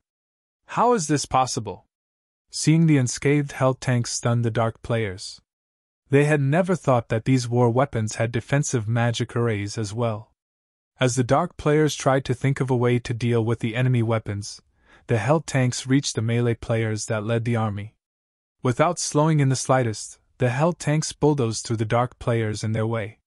The Tier 2 MTs at the forefront were immediately thrown over 20 yards back, their HPs decreasing by nearly half. Unfortunately for them, the Tier 1 melee players died instantly. The 6 Hell tanks charged forward like a herd of stampeding bulls. Not only did they break up the crowd of Dark players, but they also killed over 100 players as they sped through. Run! Run quickly! Don't let these things get near you! After watching the Hell tanks slaughter their allies, the fighting Dark players realized one thing: this battle wasn't a battle at all. It was a one-sided massacre. It's too late to escape now. Shifeng could not help but shake his head and chuckle as he watched the fleeing Dark players. Compared to their ranged offensive capabilities, tanks shone brightest in close-range combat. An intermediate tank had even higher strength than a Tier 3 berserker, and not even a Tier 3 assassin could outrun it. It was truly a weapon of slaughter on a battlefield. After just a short moment, the Hell tanks killed every one of the 2,000-plus Dark players that had participated in the battle. Now ownerless weapons and equipment littered the field. Chapter 1872 Evil God Takes Action. Chapter 1872 Evil God Takes Action. Once the Hell tanks had wiped out the attacking Dark players, Shifeng instructed his guildmates to loot the battlefield. The Dark players that operated in the Orc Empire were very well equipped on average. Otherwise, they wouldn't have dared to join the glory battlefield that was the Empire. Fortunately, Shifeng could use the weapons and equipment these Dark players had dropped as compensation for the magic crystals the Hell tanks had expended, and to make a small profit. Naturally, he wouldn't leave the items for other players to loot. However, Zero Wing's members only took action sometime after Shifeng had given the order. They had still been stunned at the Hell tanks' performance. Before these Hell tanks, Tier 2 experts were a joke. They couldn't even escape the Hell tanks' destruction. Despite the 1,000-plus surviving Dark players fleeing for their lives in every direction, the 6 war weapons annihilated them all. Zero Wing's members watched the war weapons, their eyes sparkling as if they gazed at a piece of top-tier equipment. These tanks are amazing! I can't wait to see how these Dark players plan to maintain their arrogance around Silverwing Town now that we have these tanks. I wonder if the guild will give a similar tank to the guild teams? If every 1,000-man legion had 5 or 6 of these things, we'd be unstoppable in the fields. Keep dreaming. How could the guild casually afford to arm a guild team with such powerful tanks? I'd be satisfied if my team had just one of these tanks, not to mention 5 or 6. While Zero Wing's members cleared the battlefield of items, they softly discussed the guild's new war weapons. When Shifeng overheard these discussions, he couldn't help his bitter smile. The necessary materials to produce the Hell tank were extremely precious. He had already depleted the materials the guild had fought to collect to craft the 6 Hell tanks before him. If he wanted to produce more, he would have to rely on guild members to collect the necessary materials from team dungeons. After all, team dungeons had cooldowns, and not every team dungeon dropped the necessary materials. Grinding for the necessary materials wouldn't be possible. However, his team members' comments did remind him of something. He could arm the Zero Wing teams that patrolled around Silverwing Town with the Hell tanks. Although doing so would cost a lot of magic crystals and rapidly deplete the Hell tanks' durability, it would significantly increase Silverwing Town's security. Current players were no match for these war weapons, and several Hell tanks could end a battle of several thousand players within minutes. After his team had cleaned up the battlefield, Shifeng ordered the 6 Hell tanks to bombard the Dark Witch's Tower. Now that more than half of the Dark players in the town had died, the remaining Dark players posed no threat. All they had to do was destroy the town's defensive magic array. Then they could storm the town and destroy its magic array core and teleportation device. Once those had been destroyed, they would rend the Dark Witch's Tower powerless. Zero Wing's coming. What should we do? Meanwhile, the Dark players who had watched the battle from the town's watchtower wore ugly expressions as they gazed at Zero Wing's members. Over 2,000 expert players had died in just a few minutes. To make matters worse, not a single one of them had killed any of Zero Wing's players. This was utterly terrifying. These Dark players had been confident that Zero Wing's members couldn't touch the Dark Witch's tower, much less destroy the town. However, after witnessing the Hell Tank's destructive power and their ridiculous movement speed, they realized that the town's defense turrets and arrow towers would be useless against the enemy war weapons. So, this is the trump card Zero Wing has hidden all this time? Even Veiled Spirit was a little afraid as the 6 tanks approached the town. Although she had prepared a trump card, in the form of a magic array that enhanced players' power, she wasn't certain that any player at this stage of the game could stop those tanks, regardless of their buffs. Not bad! It's no wonder why Zero Wing only sent a 1,000-man elite team here. It turns out that they've prepared such a move. Dust Edge gave the Hell Tanks a bright smile. I hadn't thought that those players were worth my involvement, but it seems that they just barely qualify. You have a way to defeat them? Veiled Spirit asked curiously as she gave Dust Edge, who brimmed with confidence, a look. Of course. I can also use this opportunity to show you your collaborator's strength, Dust Edge said, nodding. However, I will require some sacrifices. Do you mind if I trouble you to capture some? Sacrifices? Veiled Spirit repeated, confused. I'm talking about players. I need a large number of players. The more, the better. Since this is a hub for the Dark Forces, these NPCs won't mind if players slaughter each other. And the remaining players in the Dark Witch's tower aren't particularly valuable anymore, anyway, right? Dust Edge asked, chuckling as he eyed the Dark players as they tried to flee from the town. I'll also need to borrow 2 of your peak experts. My subordinates? Veiled Spirit frowned, turning to Dust Edge with a frosty expression. Although she did not know why he needed sacrifices, it definitely wasn't for something good. She refused to allow her subordinates to become this madman's sacrifices. Relax. I won't sacrifice your subordinates. Rather, I want to grant them peerless strength. Dust Edge explained when he realized that Veiled Spirit had misunderstood his intention. That won't be a problem. Veiled Spirit agreed. She then instructed her subordinates to gather the feeling players in the Dark Witch's tower. This time, she had brought 300 experts with her, each of which was incredibly powerful. They were far stronger than the Dark players who idled in the town. Under Veiled Spirit's command, Shadow Claw's 300 experts took action. Using the tools Dust Edge had granted them, they captured the players that tried to escape the town. What are you trying to do? Why are you capturing us?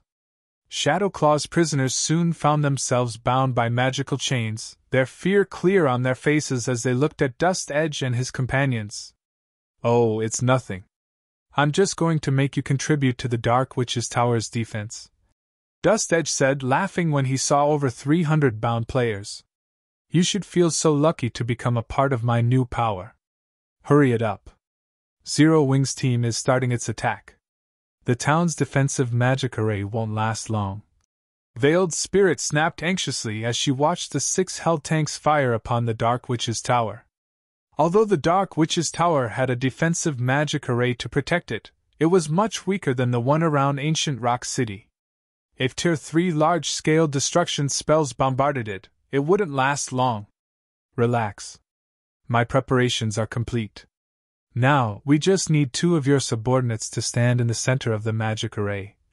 Dust Edge responded as he finished writing over 30 lines of Crimson Divine Runes in the air. He then merged the Divine Runes with the Crimson Magic Array before him, excitedly proclaiming, "Soon, you'll get to witness the power of the Almighty Evil God."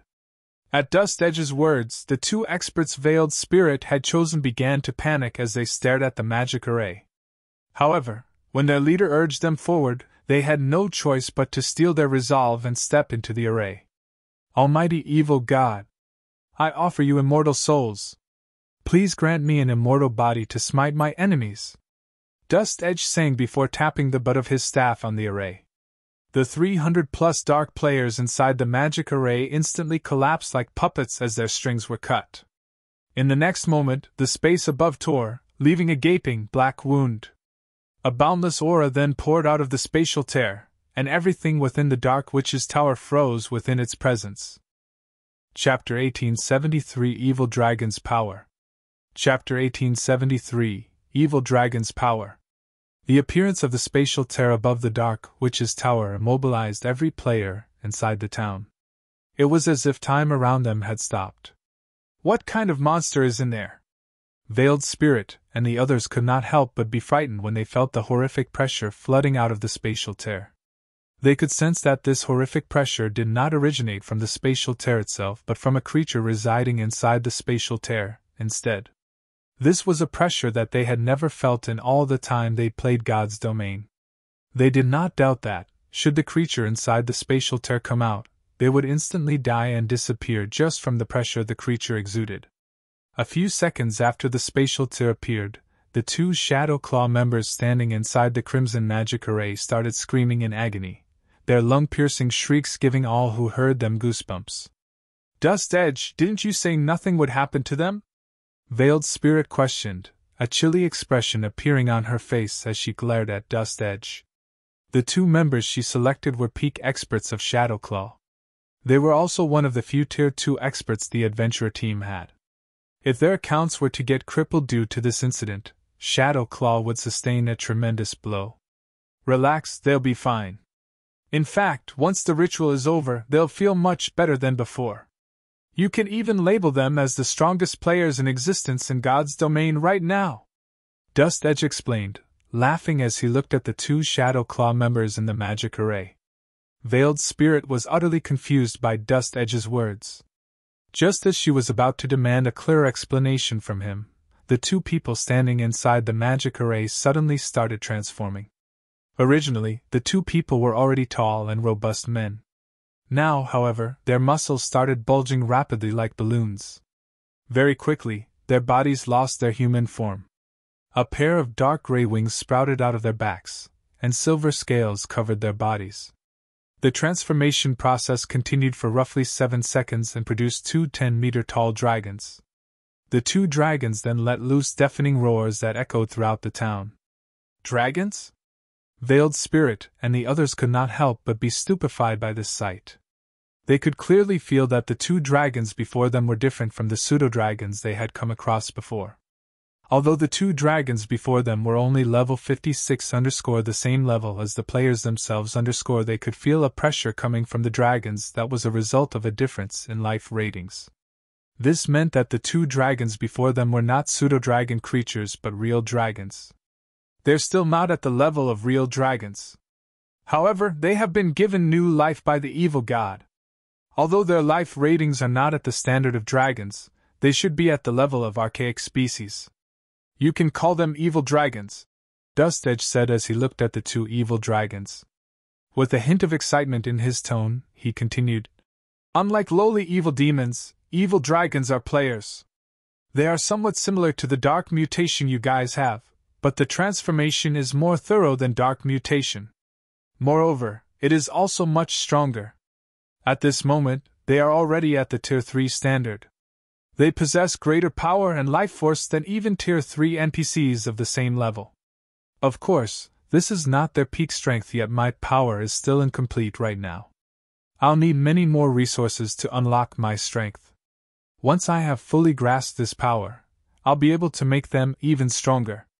Evil dragons? Veiled Spirit was shocked as she looked at the massive creatures before her. No wonder Beast Emperor is willing to nurture you at all costs. Dark mutation was something she was very familiar with. However, dark mutation raised only a player's combat power. The improvement was not sufficient for a qualitative transformation. The two players that had turned into evil dragons, however, had undergone a qualitative transformation. Not only had their tiers increased by 1, but even their life ratings now rivaled that of archaic species. In other words, the two players before her already possessed the strength of level 56, Tier 3 archaic species. This was simply frightening. A Tier 3 archaic species was originally already extremely difficult to deal with. After all, the attributes such a monster possessed were simply too much for current players to handle. The only saving grace was that the combat standards of monsters were relatively low on average. They also grasped very few skills. If players cooperated properly, defeating such a monster was still possible. However, a player transformed into a Tier 3 archaic species would be an absolute nightmare for current players. Not to mention, said player would be able to control their new body as if it were their own. Let alone a 100-man team of Tier 2 experts, even a 1,000-man team of Tier 2 experts would be no match for such a player. Just thinking about meeting such a player on a battlefield made Veiled Spirit shudder in fear. The destructive power of such a player would far exceed that of a Tier 4 mythic monster controlled by players. How do you two feel right now? Are you still accustomed to your bodies? Veiled Spirit asked the two evil dragon players curiously. When players transformed their bodies using dark mutation, they would initially have trouble adapting to their new bodies. Now that the two players before her had taken on a form that was nothing like the human body, chances were high that they would have great difficulty controlling their bodies. I've never felt better. Even without concentrating, I can easily grasp the movements in my surroundings. I can even hear the conversation of two players that are hiding behind a wall 200 yards away. Indeed. Those two are actually planning to report our actions here to other dark players. Those two players are simply tired of living. After saying so, the two evil dragons flapped their wings, their massive bodies transforming into a powerful gale as they flew toward the two hidden players. By the time the two hidden players noticed the two evil dragons' movements, the latter had already crossed a distance of 30 yards. Before the two expert players could move 30 yards away from their original hiding spot, the two massive evil dragons had already appeared before them and swiped their claws at them. In the next moment, Dust Edge and Veiled Spirit's group heard a loud bang coming from the evil dragon's direction. The ground the two level 55, Tier 2 experts stood on shattered instantly. As for the two experts themselves, they had died on the spot. What power! Veiled Spirit gasped involuntarily. Too strong. Too fast. Two Tier 2 experts were actually killed just like that. Even level 56 mythic monsters weren't capable of executing such a clean and swift attack. Meanwhile, the other Tier 2 experts of Shadow Claw also shrank back reflexively. Their reaction was because they'd imagined themselves in the place of those two Tier 2 experts, and realized that they wouldn't fare all that much better than those two players either. They would almost certainly suffer the same fate as that unfortunate duo. Good. Very good. After witnessing the two evil dragon players killing two Tier 2 experts instantly, Dust Edge turned to look at Veiled Spirit and said proudly, "This is the evil god's temple's true power. What do you think? As long as you all have this power, let alone the Or Empire, even taking control of human empires won't be a problem." Indeed. Veiled Spirit nodded in agreement with Dust Edge's words. She, too, felt that the partnership between Dark Soul and Beast Emperor held great promise. As long as Dark Soul had a large number of evil dragons under its command, removing Crimson Emperor and Unyielding Soul from the Dark Knight Empire would be a piece of cake. All right, now that you two have warmed up, it's about time we go greet our guests, Dust Edge said, smiling as he turned to look at Zero Wing's members, who were close to destroying the Dark Witch's Tower's defensive magic array already. At Dust Edge's words, the two evil dragon players promptly turned to look at the approaching hell tanks, sneers appearing on their faces. Previously, they had still felt somewhat fearful of the hell tanks. Now, however, it was a different story. Following which, the two evil dragon players flapped their wings and swiftly flew out of the town's magic barrier and straight toward the hell tanks. Chapter 1874 Evil Dragon vs. Tank. Chapter 1874 Evil Dragon vs. Tank. As the two dark gray evil dragons ascended, leaving the Dark Witch's Tower, their massive frames, powerful roaring, and the intense pressure they radiated due to their upgraded life ratings quickly attracted Zero Wing's attention. Are those dragons? How does the Dark Witch's Tower have two dragons? How is this possible? They're actually great Lord-ranked archaic species. Zero Wing's members, who stood some distance behind the hell tanks, watched the two massive beasts fly away from the town with astonished expressions. They could not understand why dragons would be in the Dark Witch's Tower. Tier 3 archaic species were an absolute nightmare for current players, and although the two evil dragons were only level 56, they wouldn't be easy opponents. Guild leader, what should we do? The dragons are too fast, slightly faster than the hell tanks. The engineers controlling the team's war weapons asked worriedly. As engineers, they were familiar with the hell tank's flaws. Although the hell tanks were extremely powerful against players, they were fairly useless against monsters. Monsters had much higher HP and defense, and if they pitted a hell tank against a great lord of the same level, it would take a considerable amount of time to defeat the monster with the hell cannon and flame spears. Furthermore, a great lord was considered a tier 3 monster, so it would be more than capable of causing substantial damage to the hell tank, depleting its durability. If the two level 56 evil dragons were allowed to fight the hell tanks would definitely lose. Evil dragons? Sherfone watched the approaching dragons with a strange look. He could feel that these two were not actual dragons, but pseudo-dragon creatures. If they were actual dragons, his heavenly dragon's breath would have given him a massive basic attribute boost since the fragmented legendary ring hadn't reacted. He knew that these evil dragons were something else. Moreover, he could sense the evil dragons' human-like emotions.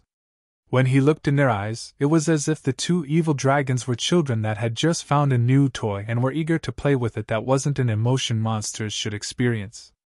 Zero Wing, die! The two evil dragons bellowed. The two evil dragons widened their jaws and spat a tornado-like breath attack.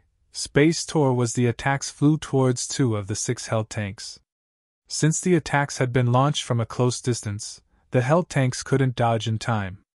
Boom! As the two tornadoes dissipated, they revealed the massive craters the attacks had torn in the ground, each encompassing a 50-yard radius with a 5-meter depth. Both of the hell tanks' magic shields had shattered instantly, and the power of the breath attacks left Zero Wing's members flabbergasted. Impossible! The dragons actually spoke? Are players controlling them? That can't be right. Even if they are controlled by players, they shouldn't be able to speak. Their destructive power is insane. They actually broke the magic shields that not even hundreds of Tier 1 and Tier 2 players could destroy. Everyone was shocked as they watched the hell tank's magic shield shatter, and the battlefield's new craters. The evil dragon's breath attack was clearly stronger than the hell tank's hell cannons, but the watching players were more confused by the dragon's ability to speak. Moreover, the dragon's words had been meant for Zero Wing. NPCs and monsters definitely weren't capable of such a thing. So, this is the power of the evil dragons? Veiled Spirit, who stood in the town's watchtower, was just as shocked by the evil dragon's power. With such great destructive power, these evil dragons would be of immense help when sieging a town or city. If Dust Edge could mass-produce such beings, the evil god's temple would truly be invincible in the Ore Empire. Ha! Wonderful! Destroy Zero Wing's tanks, and teach those players how foolish they really are. Dust Edge's eyes glowed with excitement as he watched the evil dragons. The two evil dragons were still incomplete, yet they had displayed such frightening prowess. Once he collected the remaining materials and perfected the magic array, he could create even stronger evil dragons. A measly guild like Zero Wing would pose no threat to the evil god's temple, and the temple would claim the Ore Empire for its own. The two evil dragons nodded in response to Dust Edge's command, elation filling their hearts. The hell tanks, which had slaughtered thousands of dark players like helpless sheep, were now at their mercy. This newfound power was intoxicating. The two evil dragons flew toward the two hell tanks, which had lost their magic shields, and assaulted the war weapons with claw swipes. Crap! They're coming! The engineers controlling the hell tanks panicked and tried to move out of the dragon's way, but the creatures were too fast before the hell tanks could adjust their trajectory. The evil dragons had reached them, reaching towards the vehicles with their massive claws. Boom! The earth beneath the two tanks shattered as dust and dirt flew into the air due to the shockwave. As the dust settled, a new shocking scene was revealed. Dust Edge, Veiled Spirit, and their dark companions had assumed that the hell tanks were finished, but the two tanks were safe and sound. The evil dragon's claws had only left a few white scratches on their armored shells. How are they so tough? The two evil dragons stared at the tanks in astonishment.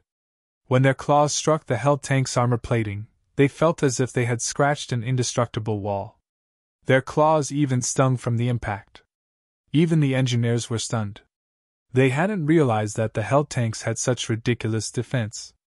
The evil dragon's claw attacks had only reduced each of the Hell tank's durability by 2 points. In other words, the evil dragons would have to land 200 claw attacks to destroy the war weapons. Stop daydreaming! All tanks, ignore the Dark Witch's tower and prioritize the evil dragons! Shifeng suddenly shouted through the team chat. He was not surprised in the least that the evil dragons had failed to do any substantial damage. After all, the Hell tank's outer shell had been made with Titan Oregon normally. It was a material used to craft epic weapons and equipment. It wouldn't be easily destroyed by a Tier 3 archaic species. However, Shifeng was relieved that he had upgraded the Hell tank's engines, increasing the vehicle's defensive capabilities. Otherwise, those claw attacks would have reduced the tank's durability by at least 4 points. After hearing Shifeng's command, the engineers promptly targeted the two monstrous dragons. Without hesitation, the two tanks before the monsters fired their Hell cannons at the hovering evil dragons. 2 balls of crimson light then slammed into the evil dragons. Boom!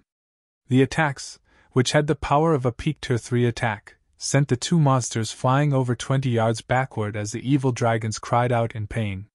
The two level 56, Tier 3 evil dragons did not possess as much HP as true Tier 3 archaic species. Each only had 28 million HP. A single hit from the Hell cannons had devoured over 3 million HP. While the evil dragons flew back, the two tanks' engineers followed up with their flame spears. 14 flame spears bit into the two evil dragons simultaneously, each dealing over -60,000 damage. After taking all 14 spears, the two monsters had lost nearly 1 million HP. The other 4 Hell tanks had reoriented themselves by this time, launching their own attacks.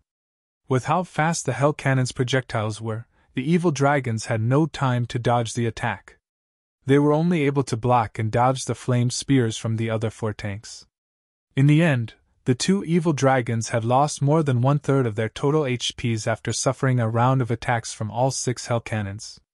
To make matters worse, they were now injured, slightly affecting their combat powers. How is this possible? Dust Edge's eyes nearly fell from their sockets when he saw the massive dent in his dragon's HPs and the unscathed Hell tanks. Chapter 1875 Zero Wings Guild Leader. Chapter 1875 Zero Wings Guild Leader. Everyone was stunned as they watched the considerably injured evil dragons. Amazing! These Hell tanks are so powerful! Now that the evil dragons are injured, we have a chance of winning. If the guild makes the Hell tank available for exchange, I'll purchase one even if I have to go bankrupt. That thing is insane! Even a dragon is helpless against it. If I can use this Hell tank when grinding and questing in the fields, I won't have to fear other players at all. Zero Wings members cheered as they looked at the two collapsed evil dragons. When they had first seen the evil dragon's prowess, they had thought they were doomed, but they had learned that not only did the Hell tanks have the strength to overwhelm players, but the weapons could even contend with the horrific evil dragons. Normally, even a 100-man expert team would have to take the long way around a Tier 3 archaic species, yet these Hell tanks had allowed a small number of players to fight 2 such monsters. They would definitely be invincible in the fields if they had the assistance of a Hell tank. They were excited just thinking about it. Meanwhile, Veiled Spirit and the others, who watched from inside the Dark Witch's tower, wore gloomy expressions after the evil dragons had been beaten down. They had witnessed the strength of the evil dragon's strength personally. With those monsters' speed and destructive power, dealing with war weapons should be child's play yet. Just how did Zero Wing get its hands on those tanks? Their defense is ridiculous. Envy and confusion swam in Veiled Spirit's gaze as she looked at the war weapons. She had never heard of such a war weapon in the game before. In her memory, war weapons had high destructive power but paper-thin defense, yet these tanks' defense was heaven-defying. The Hell tanks were godly weapons on a battlefield. Meanwhile, Zero Wing commanded such incredible weapons. "You two, hurry and distance yourselves from those tanks. Their movement speed and reaction speed is no match for yours. As long as you fight from a distance, those tanks will be useless." Once Dust Edge recovered from his momentary shock, he commanded his two evil dragons to take advantage of the Hell tanks' weaknesses. At the end of the day, the Hell tanks were simply machines that players drove. Players couldn't control the weapons as smoothly as their own bodies. However, the evil dragons were a different story. These players had full and nimble control of the beasts' bodies. In addition, the evil dragons could fly had higher movement speed than the Hell tanks. With the evil dragons' capabilities, it was definitely possible to whittle down and destroy the Hell tanks without taking any damage. At most, doing so would take some time. The two evil dragon players were peak experts. They had merely failed to react to the Hell tanks' attacks in time since the war weapons defense had taken them by surprise. Now that they had snapped out of their daze, they did as Dust Edge had instructed and put some distance between them and their targets. Although the strongest weapons of the evil dragons possessed were their breath and claw attacks, their ability to control wind and attack from a distance wasn't to be underestimated. When they flapped their wings, they could create storm blades that carried the power of Tier 3 attacks. Against the Hell tanks that were incapable of flight and had delayed reactions, these storm blades would be an overwhelming advantage. They responded so quickly. Sherfone clicked his tongue as the evil dragons moved to attack from a distance. It's a pity that the Hell Cannon's power is only at the peak of Tier 3 and can't inflict severe injuries to these evil dragons. Otherwise, that round of attacks would have ended the battle. "Guild leader, what should we do now?" one of the engineers, who drove the Hell tank Sherfone occupied, asked. "At this rate, those monsters will whittle us down until we die." Since the evil dragons had put some distance between them and the Hell tanks, they could now dodge and block the tanks' flame spears easily. The evil dragons could also strike with their storm blades. By the time the drivers noticed the attacks, it would be too late to evade. Now that storm blades bombarded the Hell tanks, they steadily lost durability. It was only a matter of time before the Hell tanks ran out. "It seems that we can't rely on the Hell tanks to defeat these two monsters." After giving the matter some thought, Sherfone said, "All tanks, group up and take up a defensive formation. Once your Hell Cannon's cooldown has ended, wait for my command to fire. We'll launch a concentrated assault on the evil dragons." The 6 Hell tanks then circled, using their flame spears to prevent the evil dragon players from landing casual attacks. For a moment, the tanks' decreasing durability slowed. However, as the seconds passed by, the vehicle's durability rapidly depleted under the dragon's frenzied assault. 386. 357. 324. I'm pretty surprised with Zero Wing. I didn't think it actually had such a trump card. It's no wonder why it dares to raid the Dark Witch's tower with such a small team. Unfortunately, Zero Wing's luck will end here. I want to see how long those tanks can last against my evil dragons," Dust Edge said, chuckling as he watched the evil dragons suppress the Hell tanks. Meanwhile, the Zero Wing members watching from a distance were extremely nervous. Although they wanted to help, they were powerless in this situation. The engineers who drove the Hell tanks sweated with anxiety. 15 seconds had never felt like such a long time.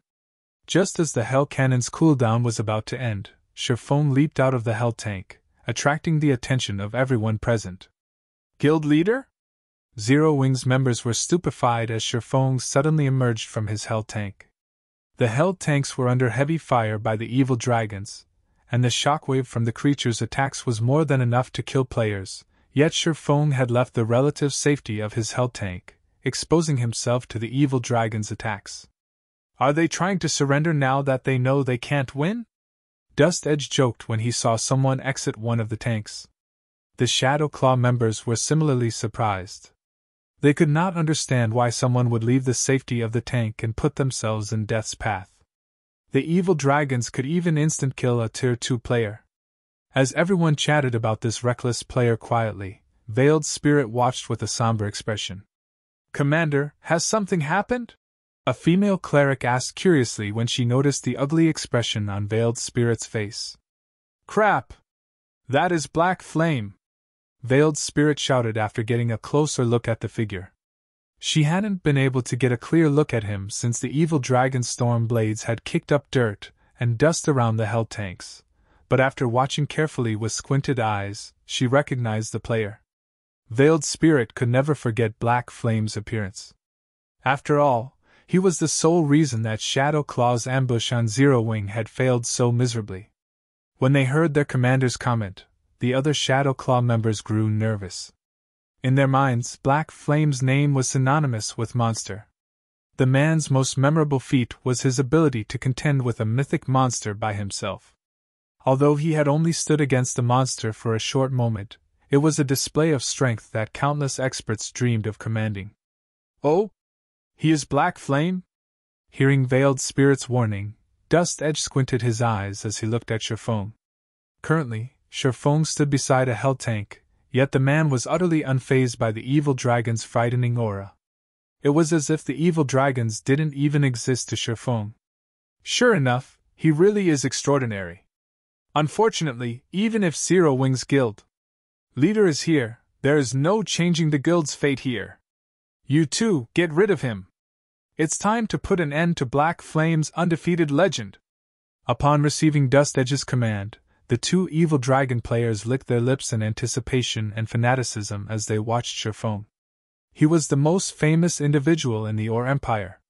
Almost no one throughout the Empire or Dark Soul didn't know the name Black Flame. When they had faced off against Black Flame during their previous battle with Zero Wing, their only thought had been of escape. However, this situation was different. They were now in possession of an evil dragon. They wielded strength that no player could hope to rival. Moreover, their superior life ratings elevated their senses to unprecedented levels. Both players had been some distance from the flowing water realm previously, but now, not only had their combat powers reached that realm, but they were also nearly at the Void Realm.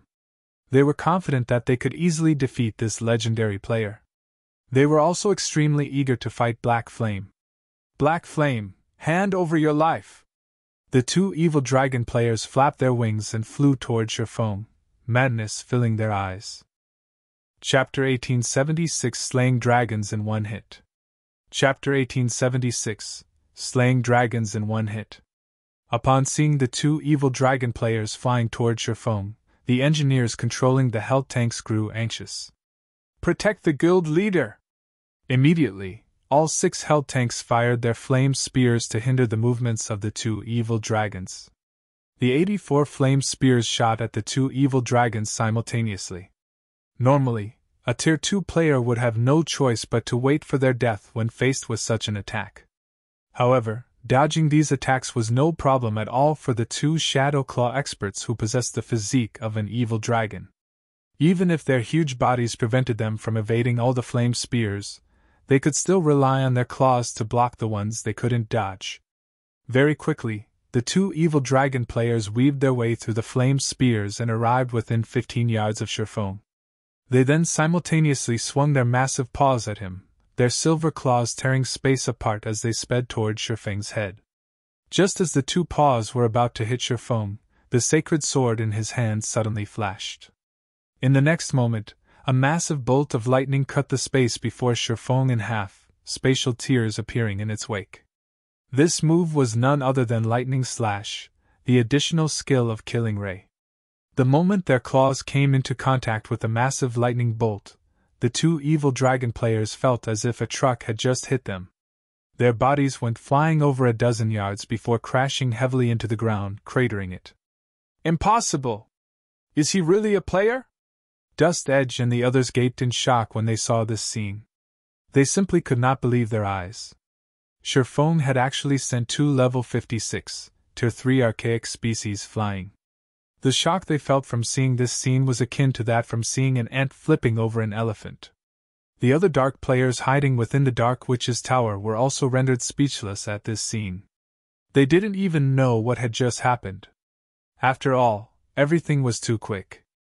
All they saw were the two evil dragons flying toward Sherfong, then a bright, blue flash coming from Shifeng. Before they realized it, the two evil dragons were already tumbling backward. Is he a monster? The two evil dragon players wore looks of horror as they stared at Shifeng. A single slap from them had managed to kill a Tier 2 expert, however.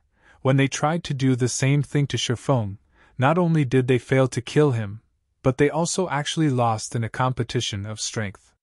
However, what the two players did not know was that Shifeng's strength already rivaled the great lords of the same level. Meanwhile, after continuously producing the forging components for the hell tanks for the past few days, he was now a level 69, Tier 2 sword master 13 levels higher than the two evil dragon players. Lightning Slash also provided him with a 330% increase to his strength attribute. Although he still couldn't reach the standard of a mythic monster of the same level, his strength was more than enough to deal with level 56, Tier 3 archaic species. No, that's not right. He must have used a skill that increases his strength. He shouldn't be able to use such a skill often. As long as we work together to attack him, he'll definitely fall. That's right. How could a player possibly possess that much strength? He must have used a powerful skill. The two evil dragon players discussed quietly as they looked at Shifeng. Then, they promptly split up and started circling to Shifeng's sides. A lot of powerful skills in God's domain provided a significant boost in attributes. Among these types of skills, berserk skills were the most common. However, there were also certain skills that exceeded one's imagination, such as taboo skills. Such skills were generally kept as a trump card and could not be used frequently. Since that was the case, all they needed to do was continue attacking Shifeng until he exhausted all of his skills. In any case, both of them had a maximum HP of 28 million. They were not afraid of fighting a battle of attrition against players at all. As for the attacks of the hell tanks, they only needed to be wary of the hell cannons. The flame spears posed no problems for them whatsoever. As the two evil dragon players closed in on Shifeng's sides and were about to launch another attack, Shifeng took out a magic scroll from his bag and activated it. Immediately, a golden-haired woman dressed in luxurious purple robes appeared before him. This woman was none other than Anna, Shifeng's personal guard. At this point, she was already a level 85 Yin-Yang saint. As soon as Anna appeared, she lightly tapped the butt of her staff on the ground. Suddenly, a yin-yang barrier spread out with her as the center. Boom! The moment the two evil dragons collided with the yin-yang barrier, they felt a power rivaling Shifeng's lightning smash into their bodies. The two evil dragons went flying once again. Everyone, fire at will! Shifeng commanded when he saw the evil dragons tumbling backward. After snapping out of their daze, the engineers simultaneously activated their respective hell tanks, hell cannon, and flame spears. 6 crimson light balls and 84 flame spears flew at the fallen evil dragons right there and then. Boom! Boom! Boom! A series of explosions shook the battlefield. The HPs of the two evil dragons plummeted, falling below the 25% threshold. Feeling death approaching, the two evil dragon players automatically flapped their wings in an attempt to escape. Shifeng's and Anna's attacks might not pose a massive threat to them, but the attacks of the 6 hell tanks were simply too fierce. If the hell tanks landed another barrage on them, their lives would definitely be forfeit. You wish to run? Do you think you can so easily? Shifeng chuckled when he saw the two evil dragons trying to fly away. Right then, Anna finished chanting an incantation and now pointed her staff at the sky. In the next moment, pitch-black magic arrays appeared around the two evil dragons and shot out pitch-black spears. In the blink of an eye, the pitch-black spears stabbed into the bodies of the evil dragons, sealing their movements and sapping their strength. This move was none other than the new overture spell Anna had learned, Dark Lock. Due to Dark Lock, the two evil dragons were unable to move whatsoever. Their attributes had also decreased by 30%, which further reduced their already low HPs. On the verge of ordering the hell tanks to fire the killing blow on these two evil dragons, Shifeng suddenly felt a pulse coming from his bag. What's going on? Just as Shifeng was about to inspect his bag to check which item was producing the humming noise he was hearing right now, a broken sword suddenly flew out of his bag. This broken sword was none other than the evil god's inheritance, the weapon that Shifeng dreaded using. System: faint traces of the evil god's power detected. Do you wish to use the evil god's inheritance to absorb this power? Does this sword want me to use it to kill these evil dragons? As Shifeng looked at the broken sword, he could tell that the evil god's inheritance was riveted by the dying evil dragons. He then clicked to use the weapon in order to see what would happen if he killed the evil dragons with the evil god's inheritance. After Shifeng made his selection, the abyssal blade suddenly vanished from his hand, and taking its place was the evil god's inheritance. At this moment, despite Shifeng not having sacrificed any of his attributes, he was actually able to utilize the full power of the evil god's inheritance, the weapon causing his basic attributes to skyrocket. Although the entire process seemed to take a lot of time, in reality, only 3 seconds had passed since the evil god's inheritance started humming until now. Tightening his grip on the evil god's inheritance, Shifeng activated Instant Strike and appeared above the heads of the 2 evil dragons. He then sent a slash at them. God Slayer! Suddenly, 5 pitch-black sword lights devoured the 2 evil dragon players. Seen from afar, it looked as if a gigantic, pitch-black mouth had swallowed the 2 evil dragons whole. As the pitch-black sword lights faded away, the 2 evil dragon players' HPs instantly fell to 0.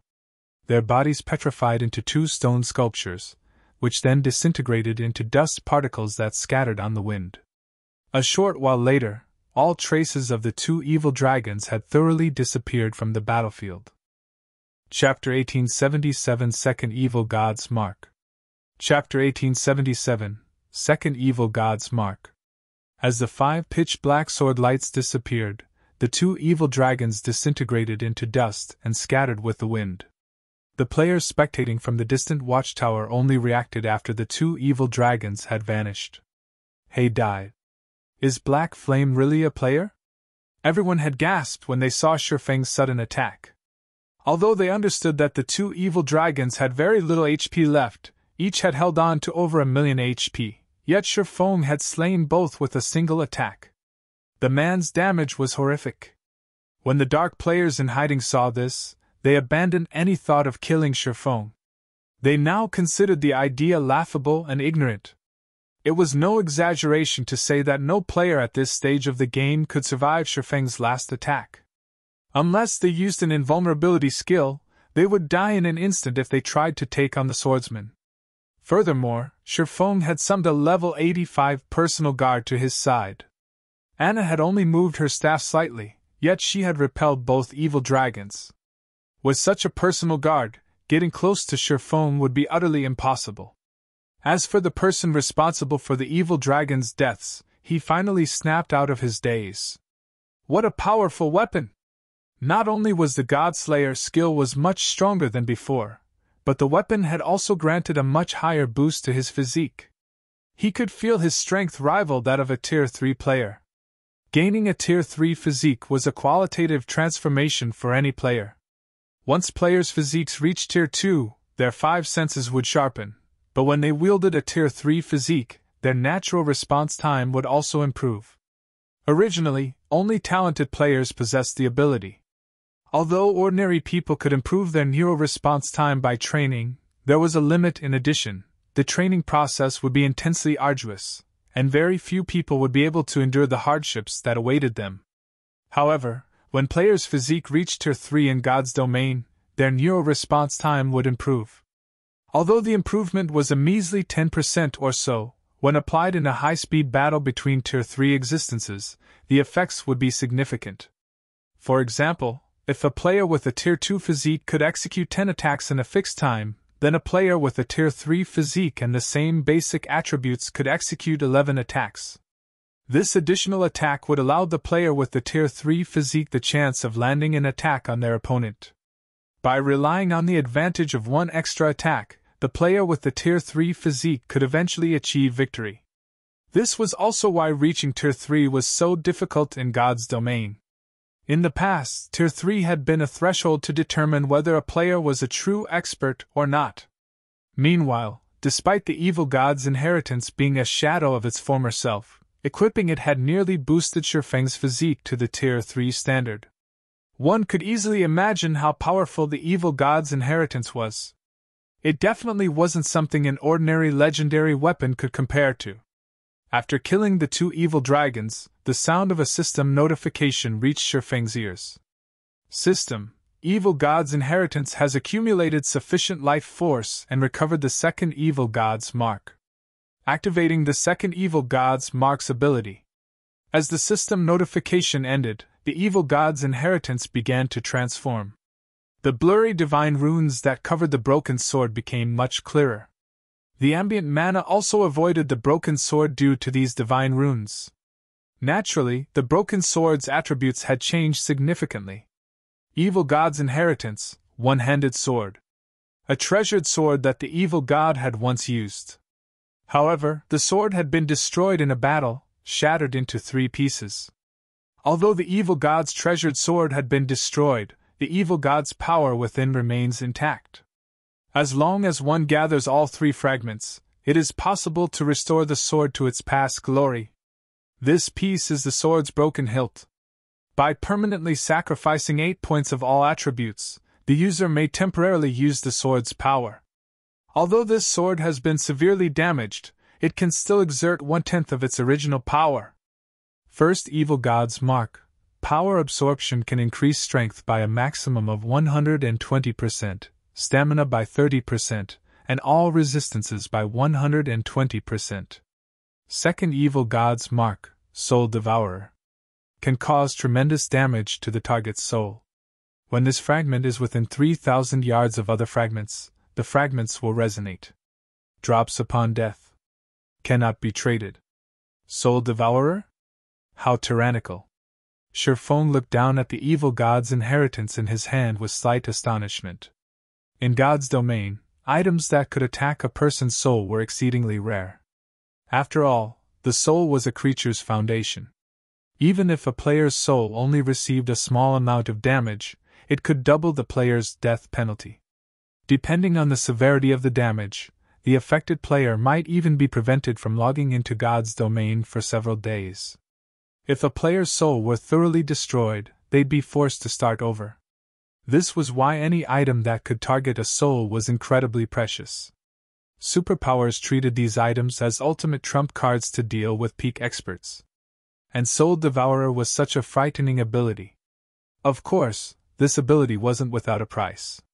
To use the evil god's inheritance, Shifeng still needed to sacrifice 8 points from every basic attribute. Although 8 points weren't cheap, if Shifeng could deal a devastating blow on his enemies, the price would be worth it to him. Following which, Shifeng stored the evil god's inheritance, and returned his gaze to the Dark Witch's tower. He then commanded, "The evil dragons are dead. There is no longer anything in our path. All hell tanks, fire at the Dark Witch's tower. Destroy the teleportation device and the town's core magic array." As Shifeng gave the command, the 6 hell tanks advanced as one on the Dark Witch's tower, firing their weapons at the town's defensive magic array. Although the barrier could protect the town from intermediate Tier 3 attacks, the hell tanks dealt bonus damage to magic arrays and constructions. In addition, the hell cannon's attacks were at the peak of Tier 3. Under the bombardment, the defensive magic array's energy reserves visibly drained. "Commander, are we going to continue this fight?" Shadow Claw's members asked Veiled Spirit when they realized that the barrier was near to crumbling. Originally, they had been very confident of defeating Zero Wing. They were also eager to pay back the humiliation they had previously suffered. However, after witnessing the hell tanks and Shifeng's power, they shed the idea that they could annihilate this team from Zero Wing. "Retreat!" Veiled Spirit growled in frustration, a hint of reluctance flashing in her eyes as she watched Shifeng's figure in the distance. There was no point in staying here any longer. They would only get themselves killed if they did. After all, they had no other means of dealing with the hell tanks. Although several hundred NPCs still guarded the Dark Witch's tower, the tank's defense was simply too high. Even the evil dragons, great lord-ranked archaic species, were incapable of damaging the vehicles. How could Tier 2 and Tier 3 NPCs fare any better?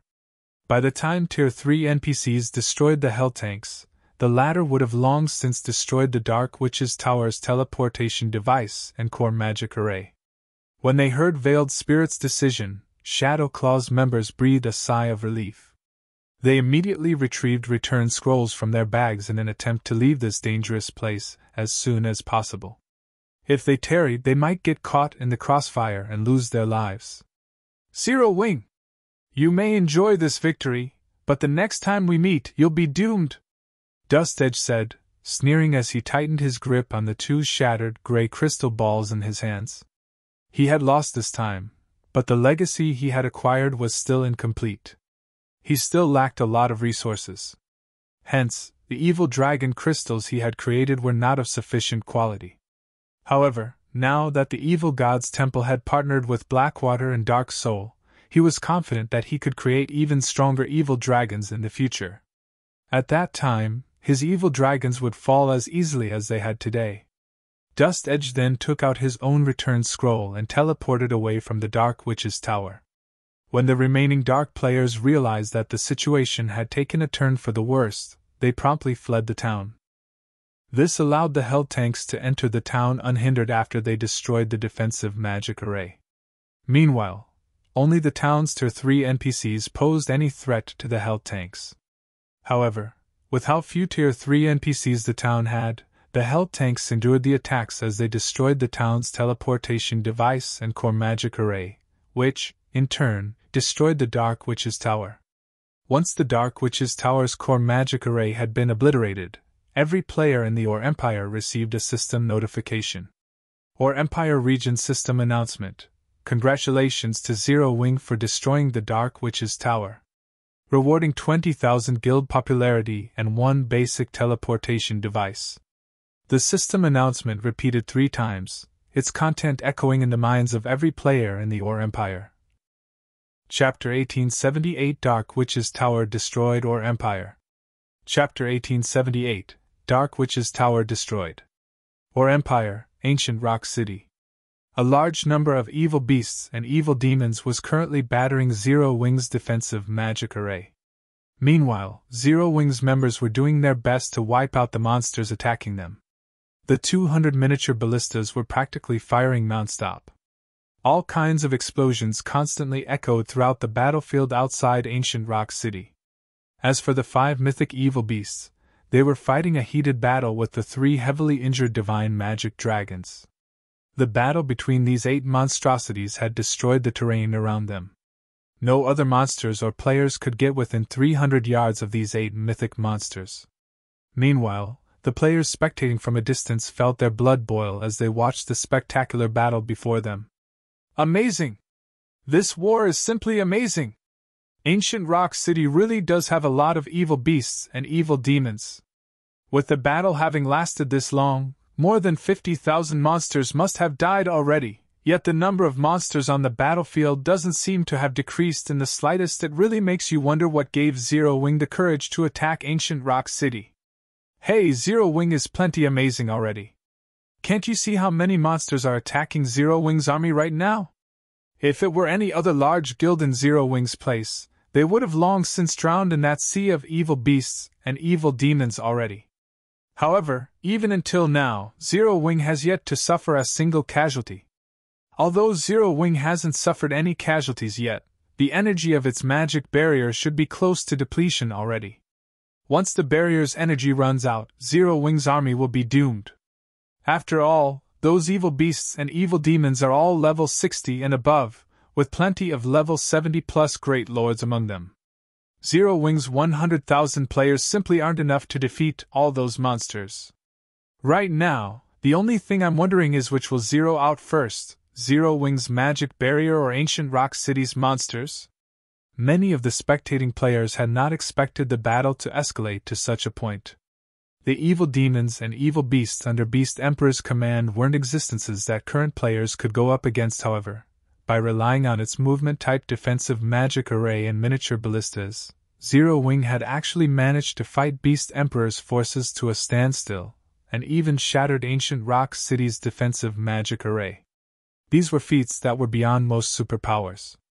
The Dark players that were originally planning on ambushing Zero Wing's army, in particular, were now standing at the sides and quietly observing the battle, not daring to set foot onto the battlefield. After all, the fusillade of 200 miniature ballistas was simply too powerful.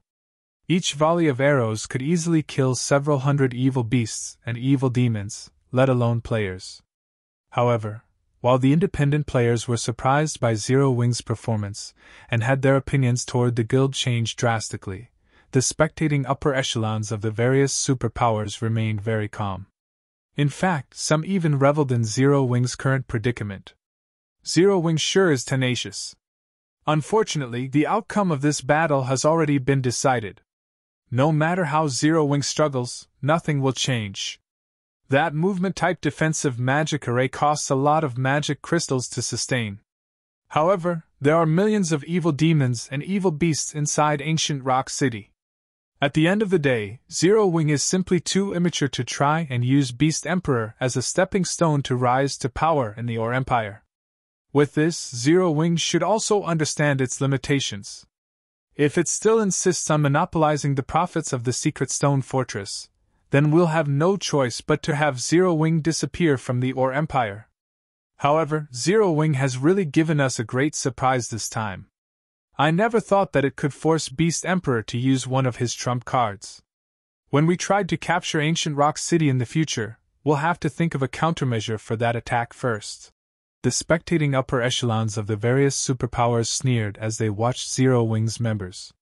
Ordinary players might not know much about Zero Wing, but they did.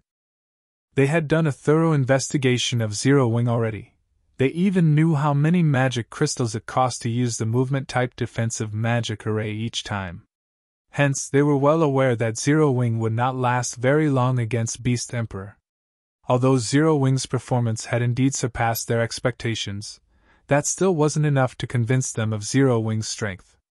While this level of strength was above average for a first-rate guild, to superpowers like them, be it the army of 100,000 elite and expert players or the 200 miniature ballistas, destroying these things would not be a problem if they really got serious. It was just that they did not wish to pay the enormous price for doing so, unless absolutely necessary. However, the situation right now was also slightly different. If it were simply removing Zero Wing from the Ore Empire, it was definitely doable. After all, there wasn't just one superpower putting pressure on Zero Wing, but multiple instead. After this battle, if Zero Wing still insisted on monopolizing the Secret Stone Fortress, then it would surely end up getting annihilated by the combined forces of the superpowers.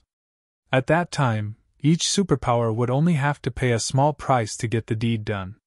In such a case, they definitely wouldn't hesitate to do so. Big Sis Rain, this is bad.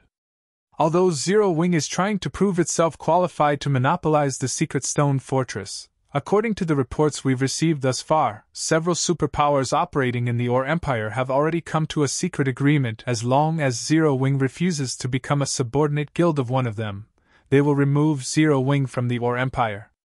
At that time, even if we try to intervene, the Great Pavilion Master will most likely stop us in fear of the alliance formed by those superpowers. Blue Phoenix, who was observing the battle at Ancient Rock City in person, reported to Phoenix Rain. According to Phoenix Rain's original plan, if Zero Wing really wasn't a match for Beast Emperor, then they would use the Dragon Phoenix Pavilion's identity to back up Zero Wing. If they did that, the various superpowers might decide not to take action against Zero Wing. After all, individually, these superpowers couldn't take down the Dragon Phoenix Pavilion easily. Not to mention, if the Dragon Phoenix Pavilion gained access to the Secret Stone Fortress via Zero Wing, the superpowers would have an even more difficult time dealing with the Dragon Phoenix Pavilion and Zero Wing. However, it was a different story if these several superpowers cooperated. Even the Dragon Phoenix Pavilion would not dare to go up against multiple superpowers simultaneously. Just what is Black Flame trying to do? Phoenix Rain could not help but frown upon hearing Blue Phoenix's words. Meanwhile, inside Ancient Rock City, Beast Emperor likewise received news about the alliance of superpowers. Good! Very good! Beast Emperor's brows arched up in joy when he read the message he just received. Zero Wing, this is your retribution for trying to use me as a stepping stone. I want to see just how you plan on surviving in the Or Empire now. Although he wished to destroy Zero Wing personally, not having to expend a single troop to destroy Zero Wing was also a good thing for him. Just as Beast Emperor was about to have his subordinates send the two mythic evil demons into battle as well, to put a quick end to the battle, the sound of a system announcement suddenly entered his ears. Or Empire Region System Announcement. Congratulations to Zero Wing for destroying the Dark Witch's Tower. Rewarding 20,000 guild popularity and 1 basic teleportation device. The emotionless voice of the system caused Beast Emperor to fall into a daze. How is this possible? How could the Dark Witch's Tower possibly fall to Zero Wing? Beast Emperor instinctively refused to believe the system announcement. Although the Dark Witch's Tower wasn't an impenetrable fortress, it had several hundred NPC soldiers protecting it, including level 100, Tier 3 NPCs. The town was also well equipped with defensive structures. Most importantly, several thousand Dark players resided there. Let alone a 1,000-man team, even an army of 50,000 players wouldn't be able to take down the Dark Witch's Tower. Moreover, he had even dispatched Dust Edge to defend the town. With the evil dragons that Dust Edge created using expert players, he could easily repel even a 1,000-man team of Tier 2 players. Meanwhile, Zero Wing didn't even have that many Tier 2 experts. At this moment, Beast Emperor wasn't the only person surprised by this outcome. Every player in the vicinity of Ancient Rock City was stunned by this announcement. Isn't Zero Wing attacking Ancient Rock City?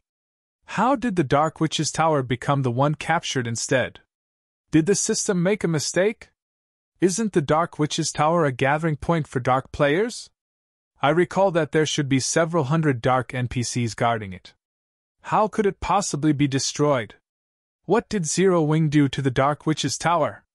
The upper echelons of the various superpowers were filled with confusion when they received the system announcement.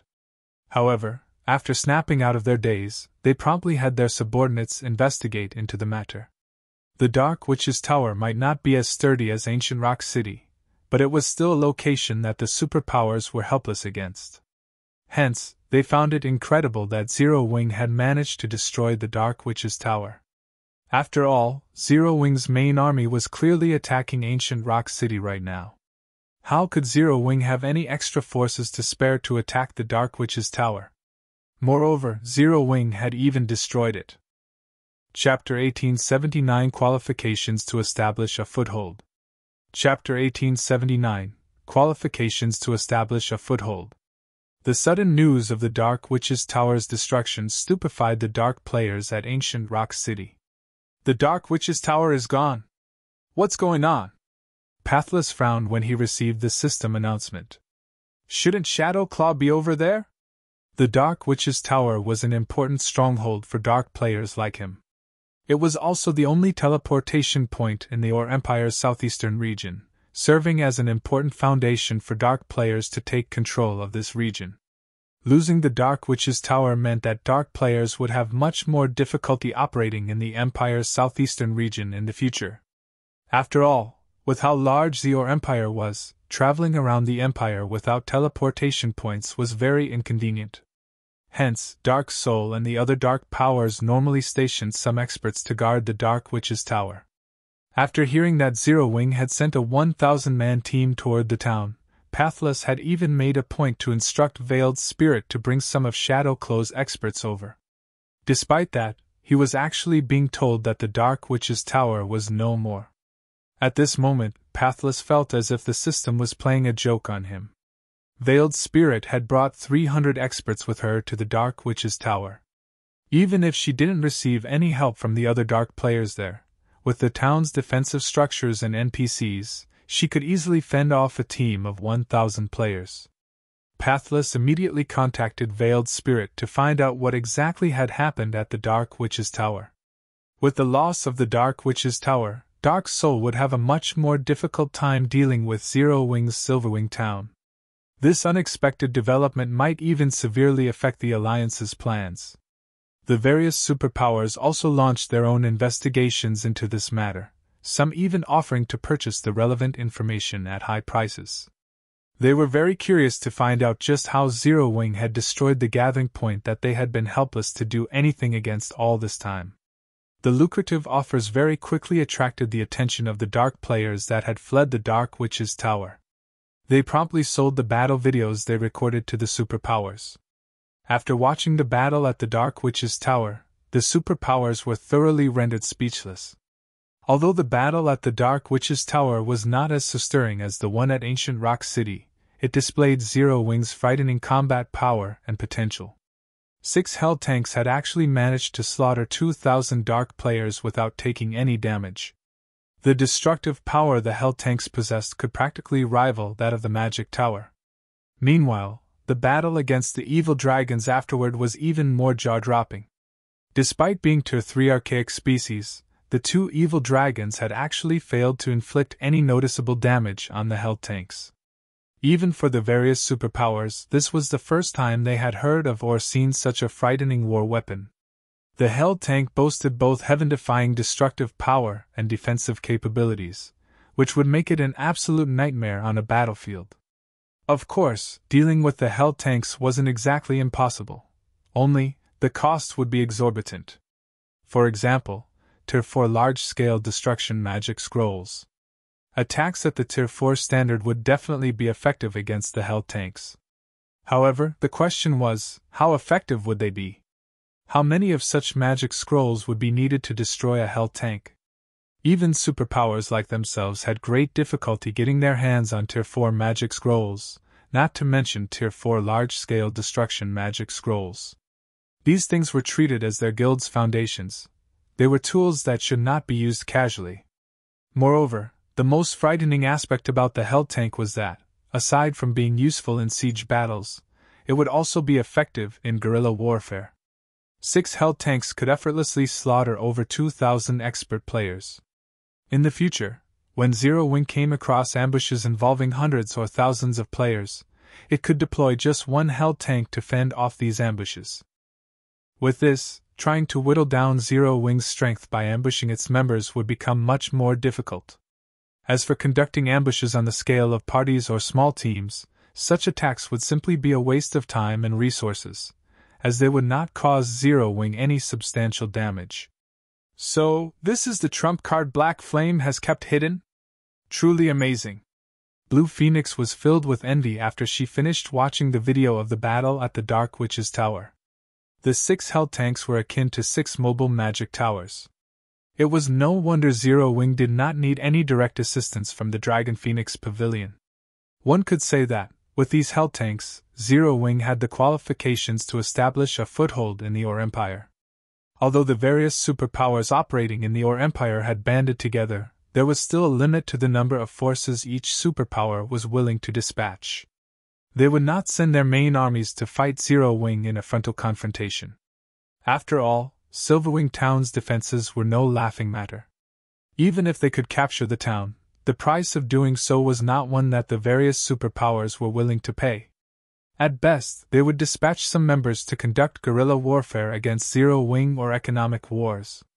The appearance of the Hell tanks threw a wrench into the various superpowers' plan of dealing with Zero Wing using guerrilla warfare. As for economic warfare, that was even more impossible. Zero Wing possessed Silverwing Town, Stone Forest Town, and Zero Wing City. So long as the safety of these 3 money-printing machines remained unthreatened, Zero Wing would not lack for income. Now that the various superpowers no longer had any means of dealing with Zero Wing without paying a huge cost, they would naturally give up on targeting Zero Wing altogether. After all, the superpowers were not actually friendly with each other. Every one of them had their own agenda. Unless they bore some deep-seated hatred for Zero Wing, or one of these superpowers lost their mind, none of them would persecute Zero Wing at all costs. Damn it! How did Zero Wing get these tanks? Nine Dragons Emperor frowned as he read the report in his hands. Immediately have someone look into this. Find out how Zero Wing managed to obtain these tanks regardless of the cost. He felt true jealousy toward Zero Wing at this point. When he looked at the hell tanks, it was as if the doors to a whole new world opened up to him.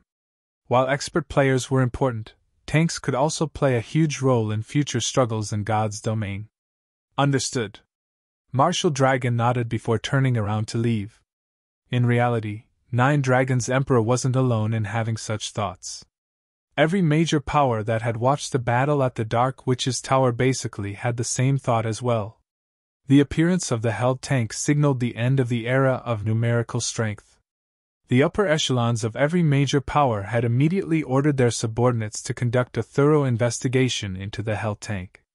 Meanwhile, over at Ancient Rock City, Zero Wing's members grew ecstatic after seeing the system announcement. They never thought that their guild had actually managed to destroy a dark gathering point without anybody finding out about it prior to succeeding. The Dark Witch's Tower was a dark gathering point that even the various superpowers were helpless against. Moreover, now that the Dark Witch's Tower was no more, they would have a much easier time operating in the vicinity of Silverwing Town. The guild leader did it?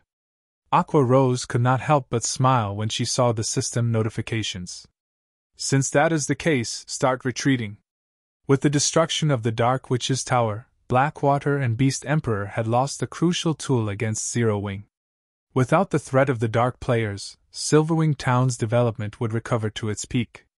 After including the benefits offered by the Secret Stone Fortress, Zero Wing would definitely be able to compete against Blackwater and the Ore Empire. After Aqua Rose gave the command to retreat, Zero Wing's members started slowly withdrawing from the battlefield. Boss, Zero Wing seems to be retreating. Should we give chase? Wind Hunter asked in a quiet tone. Chapter 1880 Descend. Chapter 1880 Descend.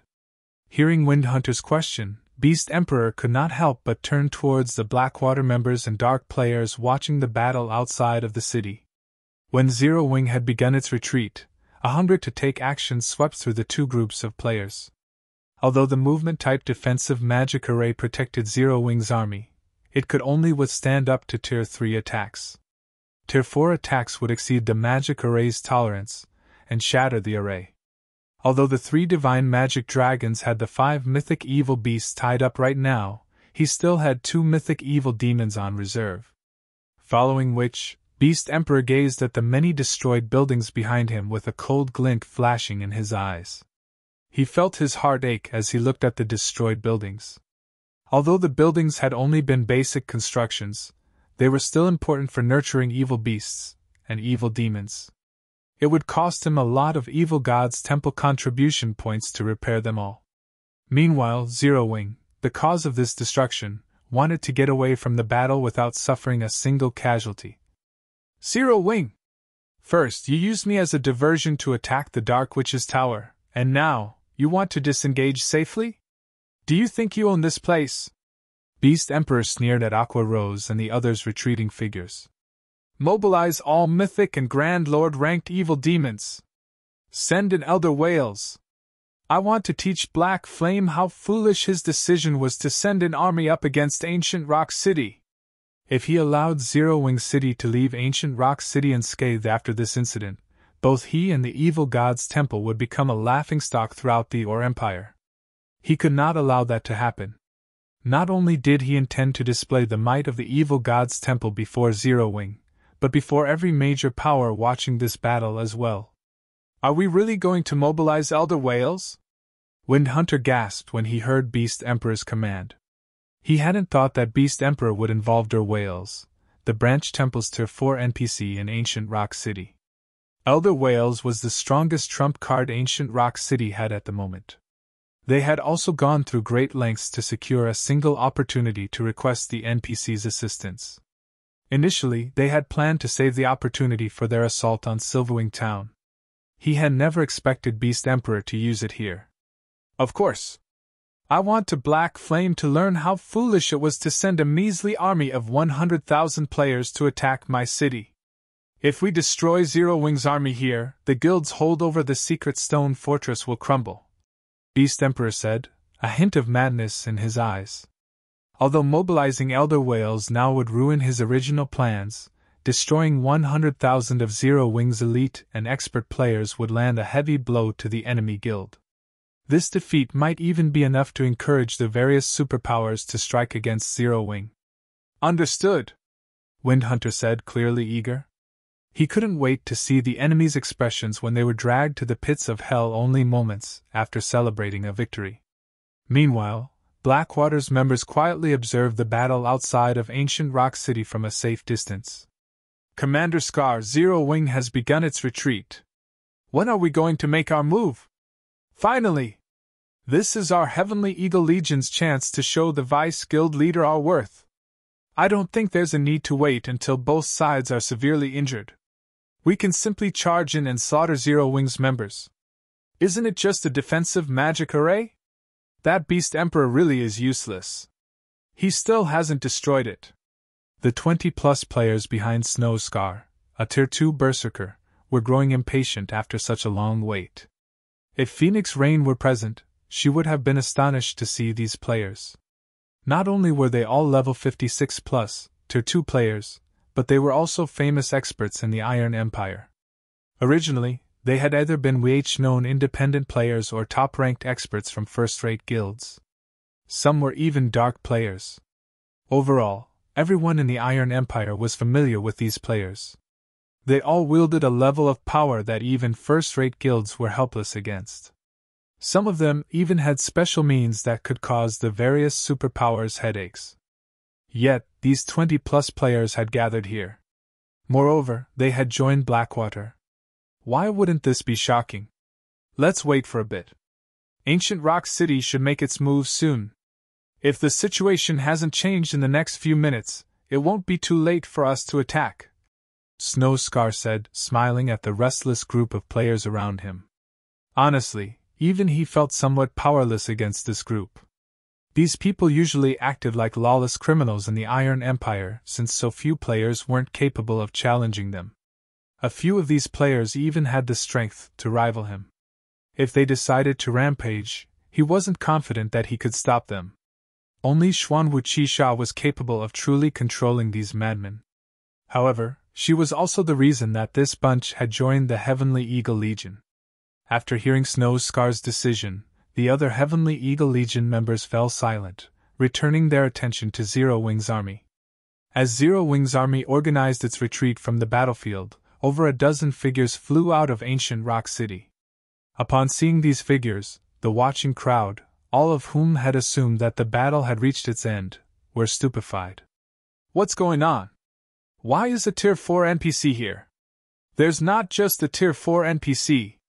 2 mythic evil demons have joined the battle as well. I knew Beast Emperor wouldn't let Zero Wing escape.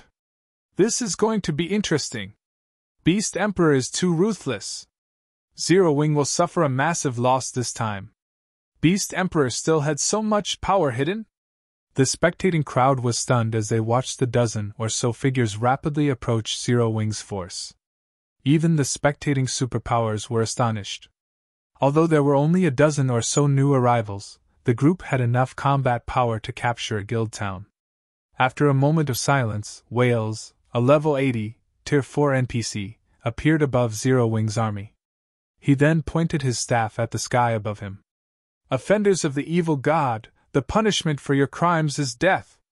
Suddenly, countless small magic arrays appeared in the sky before silvery gray arrows descended like a storm. Tier 4 large-scale destruction spell, Death's Twilight. As the silver arrows rained down, the defensive magic array's energy reserves rapidly depleted. After a short moment, the defensive magic array's energy reserves were empty. Aqua Rose hadn't even had time to replenish the reserves before the magic array shattered. Taking advantage of this opportunity, the 2 level 80 mythic evil demons and the dozen or so Grand Lord ranked evil demons flew towards Zero Wing's army. Beast Emperor is quite ruthless. We merely destroyed Ancient Rock City's defensive magic array. Does he really need to send a Tier 4 NPC after us? Blackie felt an intense pressure weigh down on him as he looked up at Wales. The man's aura was even stronger than that of a Tier 4 monster, and despite standing so far away from the NPC, Blackie felt stifled. Sure enough, guild leader's guess had been correct. Beast Emperor won't let us get away so easily. Aqua Rose looked at Wales with a bitter smile.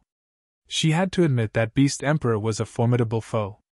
There was a reason that the various superpowers had been powerless against ancient Rock City. Aside from the large number of evil beasts and evil demons under his command, Beast Emperor also had so many powerful trump cards. Elder Wales, please punish these offenders and transform them into nutrients for our evil demon army, Wind Hunter said, laughing as he pointed at Zero Wing's army. 100,000 elite and expert players. The corpses of these players would elevate the evil god's temple's evil demon army to a whole new level. They'd be able to create far more mythic evil demons in the future. As soon as Wind Hunter finished speaking, Wales began to chant an incantation. Meanwhile, the mythic and Grand Lord rank evil demons charged for the movement-type defensive magic array in an attempt to destroy the barrier around Zero Wing's army, preventing it from erecting another. It seems that there's no other way. Since he won't let us leave, we'll drag him to hell with us. Aqua Rose sighed. She then pulled an ancient magic scroll and a beautiful crystal from her bag. This magic scroll was none other than the Tier 4 continuous use magic scroll, Vulcan's Sigh.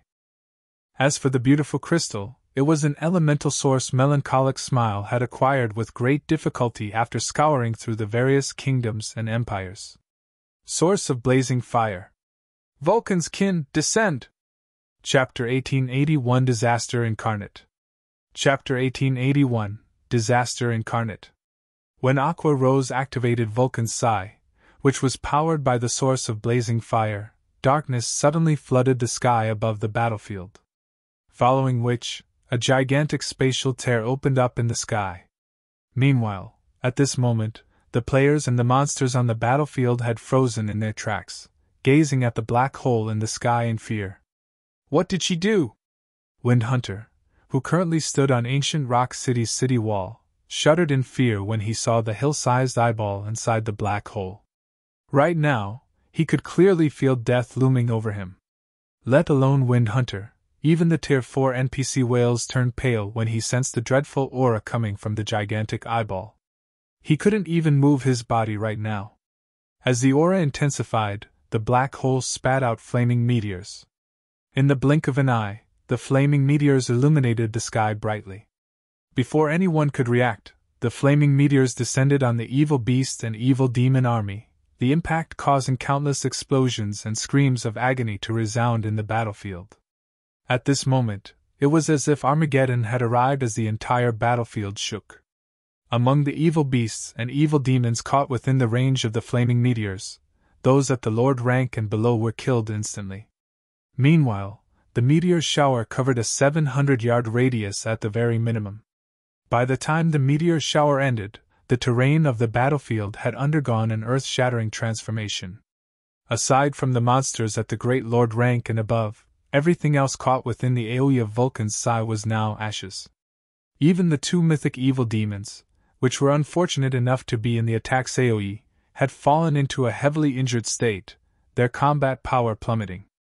In just one attack, more than 5,000 evil beasts and evil demons were killed. The destructive power of Vulcan's Sigh stupefied everyone on the battlefield. The dark players that were originally planning on charging into battle all gulped audibly, their backs growing cold as they watched this scene play out before them. That was close. Fortunately, we didn't charge into battle too quickly. I never thought that Zero Wing would actually have such a trump card hidden as well. Had we charged into battle, we probably would have died to this large-scale destruction spell. However, Zero Wing is already at the end of its tether. The number of evil beasts and evil demons killed is nothing to Beast Emperor. How does Zero Wing plan on repelling Beast Emperor's remaining forces? I refuse to believe that Zero Wing still has another magic scroll like that. I guess you're right. Once Zero Wing's members get scattered by the evil beasts, it'll be our turn to make a move. Zero Wing's members are all walking sacks of money. We'll be able to make a fortune if we manage to kill a few of them. Although everyone was shocked by the might of Vulcan's Sigh, none of them was an ordinary player. They understood that such a powerful large-scale destruction spell could be used only once. This was merely Zero Wing's last gasp before it got annihilated. It wouldn't stop Beast Emperor's forces from giving chase. At this moment, Snow Scar, who was watching the battle from a short distance away, unsheathed the 2 sabers he carried in his bag and commanded, "Prepare to move out!" This was the moment he had been waiting for. When cornered, even a rat would bite back at the cat, not to mention a guild like Zero Wing. Meanwhile, now that Zero Wing's last-ditch defense was over, it was the perfect opportunity for them to take action. At Snow Scar's words, the eyes of Blackwater's members glowed with excitement and anticipation. The experts of the Heavenly Eagle Legion, in particular, had long since been dying to make a move. If not for Snow Scar holding them back, they would have charged at Zero Wing's army already. However, just as the Blackwater members and Dark players were preparing to rush down on Zero Wing's members, a deafening roar suddenly came from the fiery plains created by the meteor shower. Following the first roar, more roars shook the battlefield one after another. Then, the meteors that landed on the battlefield started transforming. The flames surrounding the meteors grew considerably. As for the meteors themselves, they took on a humanoid form. In the blink of an eye, over 500 flaming giants appeared on the battlefield. Even the weakest among these flame giants was a level 75 Great Lord that was 10 meters tall. Meanwhile, the majority of the flame giants on the battlefield were 20-meter-tall Grand Lords. There were also 4 60-meter-tall mythic flame giants.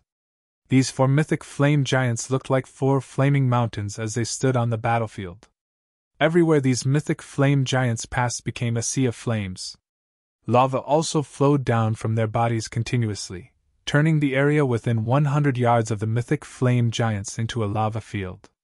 Any evil beasts and evil demons caught within this lava field got burned and lost chunks of HP over time. After taking shape, these flame giants slaughtered the evil beasts and evil demons before them and charged straight towards ancient Rock City. The level 83 mythic flame giants, in particular, were simply unstoppable, sending even the mythic evil beasts flying with a single slap. Meanwhile, the Lord-ranked evil beasts caught within the lava fields formed by the mythic flame giants lost HP at a rate visible to the naked eye. In the blink of an eye, several hundred evil beasts and evil demons had been killed. The battlefield had been turned into a sea of flames as well. It was no exaggeration to say that this legion of flame giants was disaster incarnate. "Damn it! Stop them! Quick! We must not let them enter the city!" Beast Emperor shouted, his complexion turning deathly pale when he saw the flame giants charging toward ancient Rock City. The flame giants' bodies were massive. If they entered ancient Rock City, the destruction they would cause would be unimaginable. This was especially true for the mythic flame giants. Their entry would spell disaster for the city. "Damn it! Zero Wing, just you wait! The evil god's temple will flatten you sooner or later!" Wind Hunter bellowed as he glared at Zero Wing's army. Gnashing his teeth, he promptly controlled all his evil demons and evil beasts to deal with the flame giants. Ancient Rock City was the evil god's temple's foothold in the Ore Empire. They could not afford to lose it, no matter what. Although he did not think that the Flame Giant Legion could destroy the entire city, even partial destruction was not a loss they could afford. Following which, under Wind Hunter's command, Whales and the 2 mythic evil demons moved to hinder the mythic flame giants. As for the other evil beasts and evil demons, Wind Hunter tasked them with dealing with the other flame giants. The number of monsters targeting Zero Wing's members decreased drastically. Using this opportunity, Aqua Rose activated the movement-type defensive magic array once again. Immediately after, she had the army beat a hasty retreat. At the same time, she also had Flying Shadow and the others recall the divine magic dragons to support the army's withdrawal. Right now, the Flame Giant Legion was more than enough to handle the front line. This sudden development gave the players seeking to attack Zero Wing's members pause. With the 3 divine magic dragons guarding Zero Wing's army, no player could poke their nose into this battle. Moreover, Zero Wing's defensive magic array was up again. There were also the 200 miniature ballistas continuously firing exploding arrows. "We're retreating," Snow Scar said, sighing as he sent a glance at Zero Wing's receding army. "But," The other members of the Heavenly Eagle Legion felt unreconciled as they looked at Snow Scar. Do you think you can handle those 3 divine magic dragons? Snow Scar asked as he eyed the 20-plus players behind him. They might be able to do something about the defensive magic array and 200 miniature ballistas, but they would be helpless against the 3 divine magic dragons. Although the divine magic dragons were heavily injured, as they were controlled by players, the combat power they possessed was still above that of ordinary mythic monsters. Not to mention, with the divine magic dragon's basic attributes, all they needed was 1 hit to kill current players. If we use our trump card, what will those 3 divine magic dragons amount to? A white-clad Tier 2 summoner argued. Trump card? Are you all going to expose our Heavenly Eagle Legion's greatest secret without the Vice Guild leader's permission? Snow Scar asked as he shot a cold glare at the Tier 2 summoner. Everyone present promptly fell silent. Relax.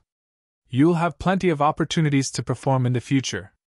Not to mention, we got to see Zero Wing's trump cards this time. A guild that has its trump cards exposed is no different from a beast that has lost its claws and fangs. Zero Wing is no longer a threat to us, Snow Scar said, a faint smile appearing on his face as he eyed the distant Zero Wing army. When Zero Wing's army completed its retreat from the battlefield, the battle at Ancient Rock City had also come to an end. Although Zero Wing had failed to capture Ancient Rock City, it had managed to destroy the city's defensive magic array and retreat entirely unscathed. Most importantly, Zero Wing had also destroyed the Dark Witch's Tower, an important gathering point for dark players in the Ore Empire. After the battle ended, news of it spread like crazy to the kingdoms and empires neighboring the Ore Empire. Chapter 1882 Everyone's Considerations. Chapter 1882 Everyone's Considerations. Dark Knight Empire, Dark Knight City.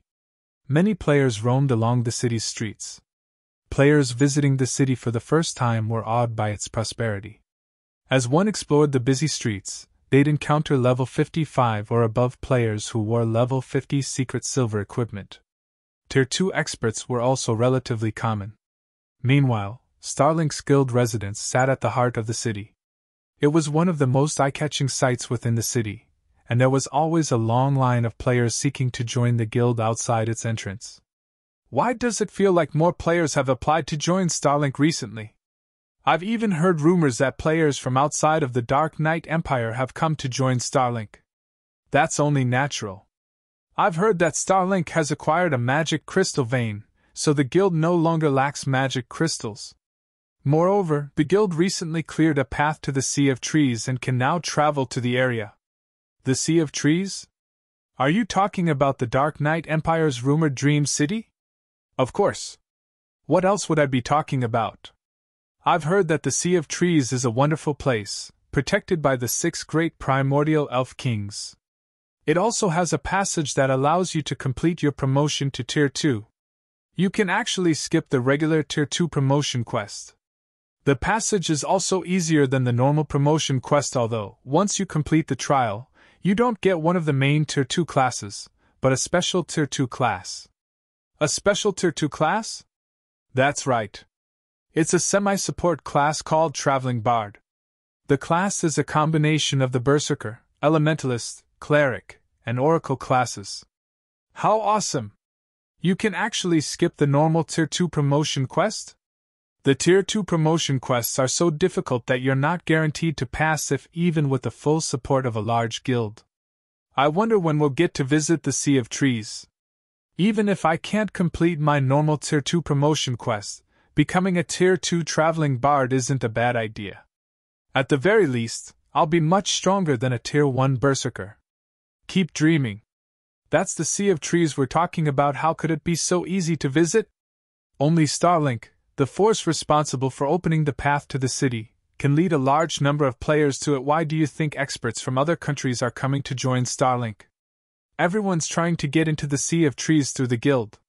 The independent players who loitered in the central district chatted as they watched the long line of players outside of Starlink's residence. Although they, too, wished to join the guild, Starlink was a large enough guild that it could even contend with the various super first-rate guilds. Its recruitment requirements were intensely strict. Not just anyone could join. Meanwhile, a dozen or so Tier 2 players had gathered in the guild leader's office in Starlink's residence. Damn that unyielding soul! They actually secured the first clear of a large-scale Helm mode team dungeon before us and promoted their guild to 3-star. Lu Xingluo frowned as he glared at the people before him. How did this happen? We've clearly held the lead. How did Unyielding Soul get the first clear instead?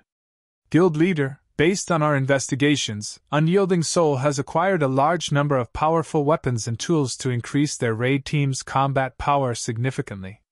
Those items are the reason that they secured the first clear. Dawn Webb, who was now a level 57, Tier 2 elementalist, explained. Powerful weapons? How is that possible? The situation left Lu Xingluo confused. Despite its current, dire straits, Unyielding Soul was still a super first-rate guild. Its main force should have already wielded the best equipment in God's domain. Even if Unyielding Soul borrowed equipment from other guilds, it shouldn't be able to increase its raid team's combat power by such a large margin. It's true. According to our spies, the guild has acquired a large collection of level 55 dark gold weapons, Dawnweb said as he sent Lu Xingluo the information on the weapons. Although these level 55 dark gold weapons are inferior to most level 55 dark gold weapons, they are still more powerful than level 50 dark gold weapons. Level 55 dark gold weapons? How did they get their hands on these? Not even super guilds have such an armory. There's no way anybody would be willing to sell a large batch of these weapons. Lu Xingluo said in surprise. Our spies have confirmed that the weapons came from Zero Wing. Zero Wing must have some special channel that allows it to collect such items. Dawn Webb explained. I've already had someone investigate the guild, but Zero Wing has kept a tight lid on this matter. So far, we have failed to discover the weapon's origin. However, if I were to guess, it is highly likely that Zero Wing's forgers crafted the items.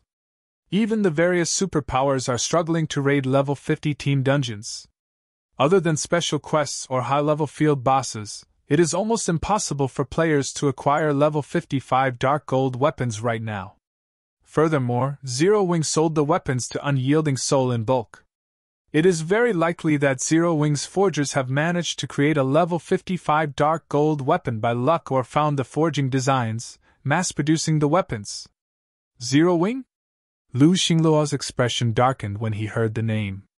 I've heard that Zero Wing just launched a sudden attack against ancient Rock City.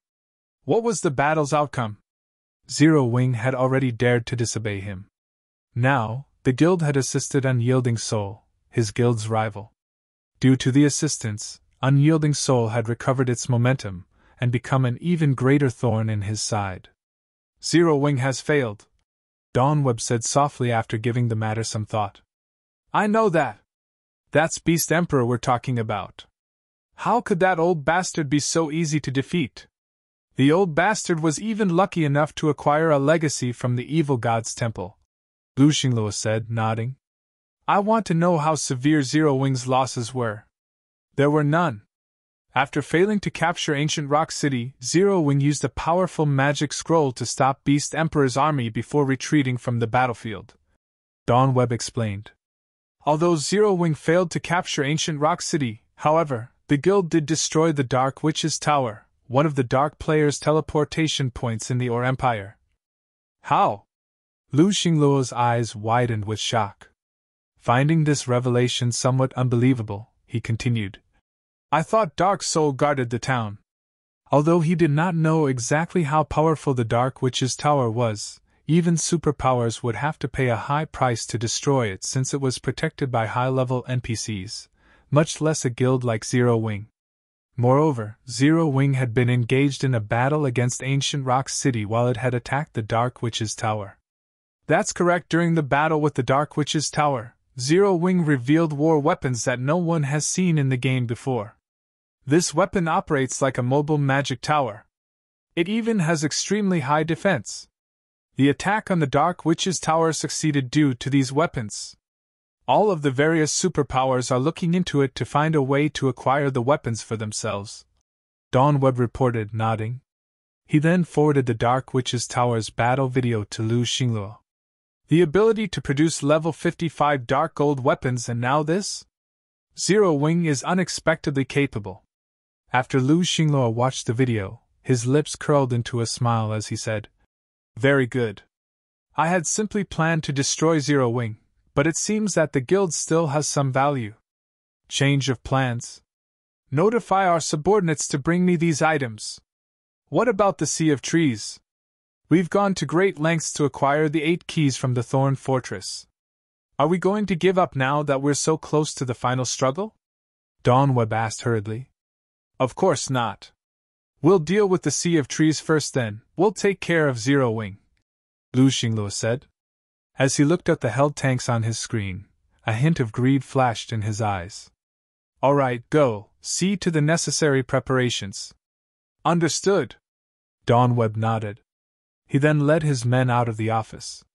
Meanwhile, in Silverwing Town, the return of Zero Wing's army caused a huge commotion in the town.